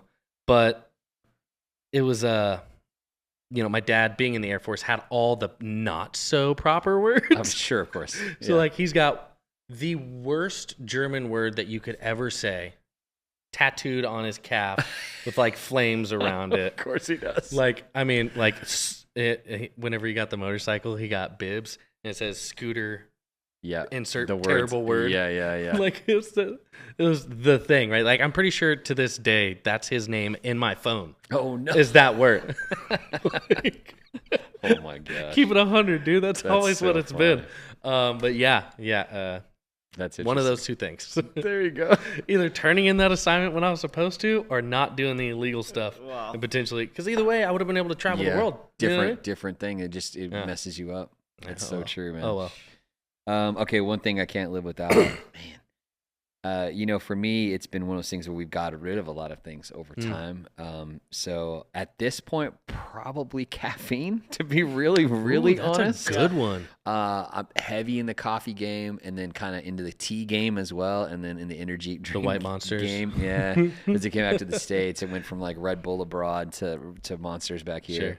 Sure. But yeah, even then, I think just because I run a lot of hours, really short nights, early mornings, and so it's one of those things that I've kind of used as a crutch in my life a little bit with the caffeine to kind of be on point. And that's something that I've definitely in recent times have been trying to back up a little bit because I don't want to have something where if I don't have caffeine, I start having a headache and stuff like that. I don't want any of that. And I've had that for sure for years. Yeah. I've had that. So 100. One thing, whenever you were doing internationally and you were drinking Red Bull, did they ever have those small, because I've seen them. The glass ones in Thailand? No, not the glass ones, but they're smaller cans, are like round, kind of goldish, and they're 250 milligram Red Bulls. Yeah, the small, they look in different form factors. So the way the cut went was the man in Austria that originally found the Red Bull in Thailand, he met the guy who made it. And so that guy made, it was like, obviously like caffeine and some syrup and whatever, and then taurine in it. Some syrup. So that's why he called it Red Bull, because it had the taurine kind of stuff in it. And so as he went and connected to that guy, he said, hey, can I have the rights to this internationally everywhere outside of Thailand? And the guy said, okay. And he sold him the deal and split it in as a partner. That guy, the guy who started Red Bull, who was Austrian, he passed away recently. He's the guy that made that other guy a billionaire because he got so much money off of he made it an extreme sports drink. Yeah. And it was like, this is like a radical lifestyle. This is what you need to fuel it. And so as he did that marketing and everybody kind of took the wave after him, man, he was so far ahead that you can actually go in Thailand. Like I was in Bangkok earlier this year with Angus. You can go right into, like right at the metro and go right into one of the small convenience stores that are right there in the platform and go and get it. If you get it in the glass bottle, it's like 50 cents US or like $1. And then if you get it in a can, the European version, it's like $3 or $4. So it's glass bottle all day, baby. Dude, it's all and it's so good. It's so good. It's a different mixture as far That's as like funny. The other one's like more carbonated and all stuff like that, for American taste or international taste. So the cheaper production. The other one's a little bit more in your face, concentrated. Yeah, a little good. bit. It's like syrupy. I love it. But yeah, that's those one of those things that I know about energy drinks around the world from having traveled. I'm always like, can we get some caffeine? Is there a coffee place? Javo, how many times did we stop for a coffee when we were international in South America this year? You guys had at least 3 per day, and that's like stopping at different coffee spots. It would be in the morning because we would oh my gosh, we'd fly out so early at like 4:30. So you'd have one before, probably after. And then whenever we would sleep, you'd have one in the morning when we woke up because we need to go do stuff. Yep. And then I think either one before or after we had like the message or whatever the church service was going on. Oh, for sure. Yeah. But yeah, so like running 4 to 5 a day. But yeah, easy that. Yeah, easily. That's wild. Getting a cafe, getting coffee. So we were in Colombia, we were in Chile, we were in Paraguay, we were in Brazil, and in doing so, each place has a different feel, a different mix, different beans, and the whole thing. And it was really rad. I mean, it's good spots that we went to, more of the localized things, and not so much the chain. And then we hit the chain also whenever you like Valdez or Starbucks or whatever as you go into the airports. But yeah, it was, and no issue sleeping. I'm not saying that, but it's one I was saying, yeah. I was asking. Before we got rolling on this thing, we were giving Javo a hard time because Javen, we didn't even talk about that in the trophies version, but Javen won all sorts of stuff because he was in debate and went to state, and they did really well. He got individual marks for that stuff. They did state for soccer. They did state for all sorts of stuff. He's excelled in lots of things, but in doing so, hurt his knee recently. And Gage was big brothering him a little bit, like, you been wearing your brace? And it reminded me a minute ago where I was be like, you lifting that heavy pipe by yourself without help? You know what I mean? You turn around and you're over here doing it to me back again. Like, how much caffeine are you drinking? I was just asking. Next thing is be like, Angus, you stretching out today? Yeah. How you doing? Yeah, no, man? hold on, real quick. You touched on breaking my back. I'm gonna need you to work on my back here in the near future, dog. Hey, man. Like for real. Get that was a chirp wheel or whatever you got. Yeah. Dude, roll them out, man. Absolutely. My first job was actually doing lawn care and stuff here at the church. Oh, cool. And so I did that. I want to say it was like 15. But yeah, just kind of working and doing those whole things. I mean, unofficially, I was selling golf balls at the golf course. You know, shout out VDP, Villa de Paz, Villa de Paz. You know, but Villa de Paz, white pronunciation of like our little neighborhood over here. Had a municipal golf course at the time. Rest in peace. Oh. But yeah, now it's like just like a dead grass, but it's so sad. But we still like go and get the golf balls out of the lake and out of people's backyards, go hop fence to fence, and like throw the golf balls out. We take them to the washer, put the dish soap in, clean them out, sell them to golfers. You know, the pro shop's not excited. Like the Rangers will run us off, but of course. We would go back with milk cartons full of eggs, egg cartons full of golf balls, and sell them, you know, 3 for $1, 4 for $1. And it was always fun. We're always like hashing it out with the golf guys. You know, they're always like, well, I mean, we get 5. I'm like, or you can get 3. They're like, 4 is good. I'm like, okay, cool. You know, like just doing that whole part. It's like a barter. I was like, do I need to have a printed sign of how much these are? But it was pretty fun. So yeah, that was my first job. Who was my role model growing up? You know, it's interesting. I think like I did look to kind of some famous people. I looked to some like really influential people as like, oh man, those people are really cool. I had older people who were like people I knew from church that I looked up to as well that were kind of like they were like older teenagers when I was 12. They were in their 20s when I was like a mid-teen. And, you know, a lot of them went through some really tough times. So I really looked to them because of how much like swag they had and how much charisma they had with others. And then I realized kind of after the fact that unfortunately that was kind of the peak for their life because they didn't continue in their life with God. They got off into mess and then this and that. So all of that, you know, that energy they had around them and people gravitating to them, it really went away. And so I ended up finding other role models later who even colleagues, like, you know, people, I'm like, man, I really look to them in this way. Like, I really appreciate this about them. And so that's been really cool getting to see some people across the world that I'm like, you know, I really admire this person. One that comes to mind right now is my friend John. Shout out John Carano and their family. And man, they've been doing such a great work at their international church, ICB Barcelona. So International Church of Barcelona, they're doing a great work there. And man, they're just so dynamic. And he's locked in. He's someone who he got into the military academy and did not go because he wanted to be a pastor. So he left that and went this other way. And I mean, his wife was a missionary kid, and they together, both of them dynamic speakers. Shout out to Brandy, and they have great kids. They have a great team around them. And getting a chance, we partner with them and with teammates that are part of them. Shout out to our friend Katie Bailey, who was with us in Paris. She was also in some works that we were part of in the Netherlands. But man, such great people because they're locked into what they're doing. They go through difficulties like everybody else. You know, Brandy went through health scare and some other things recently. They've gone through some things with family, losing family and stuff recently. They had kind of a scare with their daughter, Bella. Glad she's doing well. But, yeah, and it's just like navigating all that stuff, but doing it just with his head high towards God. It's really something I admire. So he's a great brother, good like colleague that's a role model. You know what I mean? Favorite subject in school. You know, I was surprised that you didn't say like acting or like something like that. But me too. I was a big history buff, loved history. And even though I was good at math and I was good at science and other stuff, I really loved history. And one of those is he was my teacher, Mr. Moore. Shout out to him. He went on to be like a principal, then a school superintendent years later. And he was super influential in my life.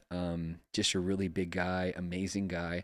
spoke to people with respect. Even when we were 7th, 8th grade, he would talk to us and call us Mr. in our last name. And man, there's something about that, the being treated that way. You wanted to do well for him, if that makes sense. 100%. And I told my kids this recently, but he had one of those trick tests that was super hard. His tests were hard. So you had to like study for them, had lots of knowledge, even though some of them were multiple choice. Some of it, a lot of it was fill in the blank. And he had instructions on one of his tests. It was like 10 pages. It was a long test, like 100 questions. So it's like all these things, you had to do it, and you had to fill it out and do it on the paper. And he had different versions of it, you know, so that you couldn't go off your neighbor beside you. So like this row had version A, that row had version B and C, and so on and so forth. So you couldn't cheat sideways. And then he would see if you're trying to turn around or whatever. So Right. he's like, don't turn around. I'll take your test right off you. You'll be disqualified. I'm going to get you. Yeah, essentially. And no talking, whatever. So his instruction was read the directions, follow the directions, and do your best. And they were like, okay. He's like, you have the hour or whatever it was.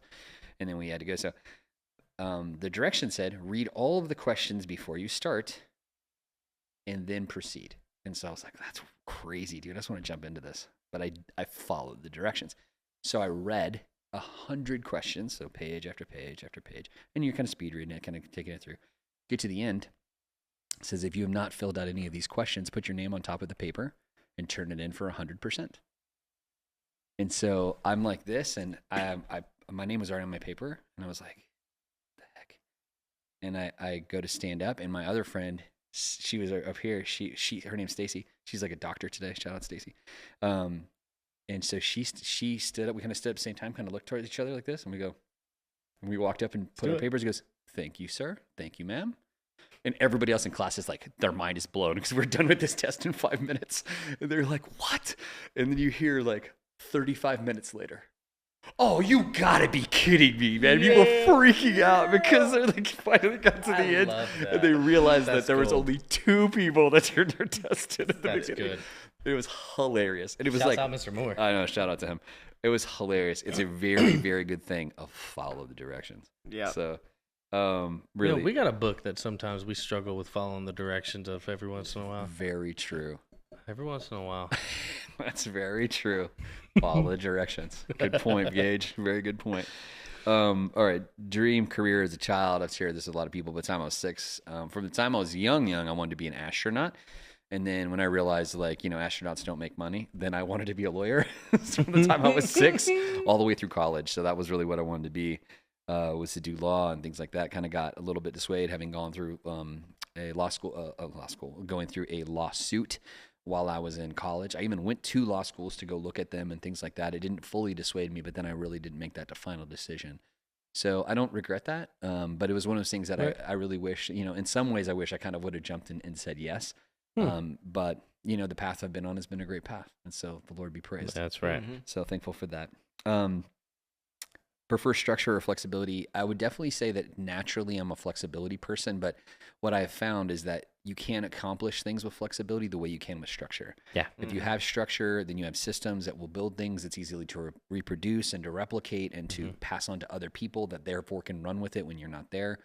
So we have lots of structure in my life. I find that the structure in my life gives me flexibility. That's right. Because you do those things and then it allows you to be flexible with your other time because you get all those things done, to your point, or you're entrusting people to do these systems and to make decisions, you know, as an active critical thinker.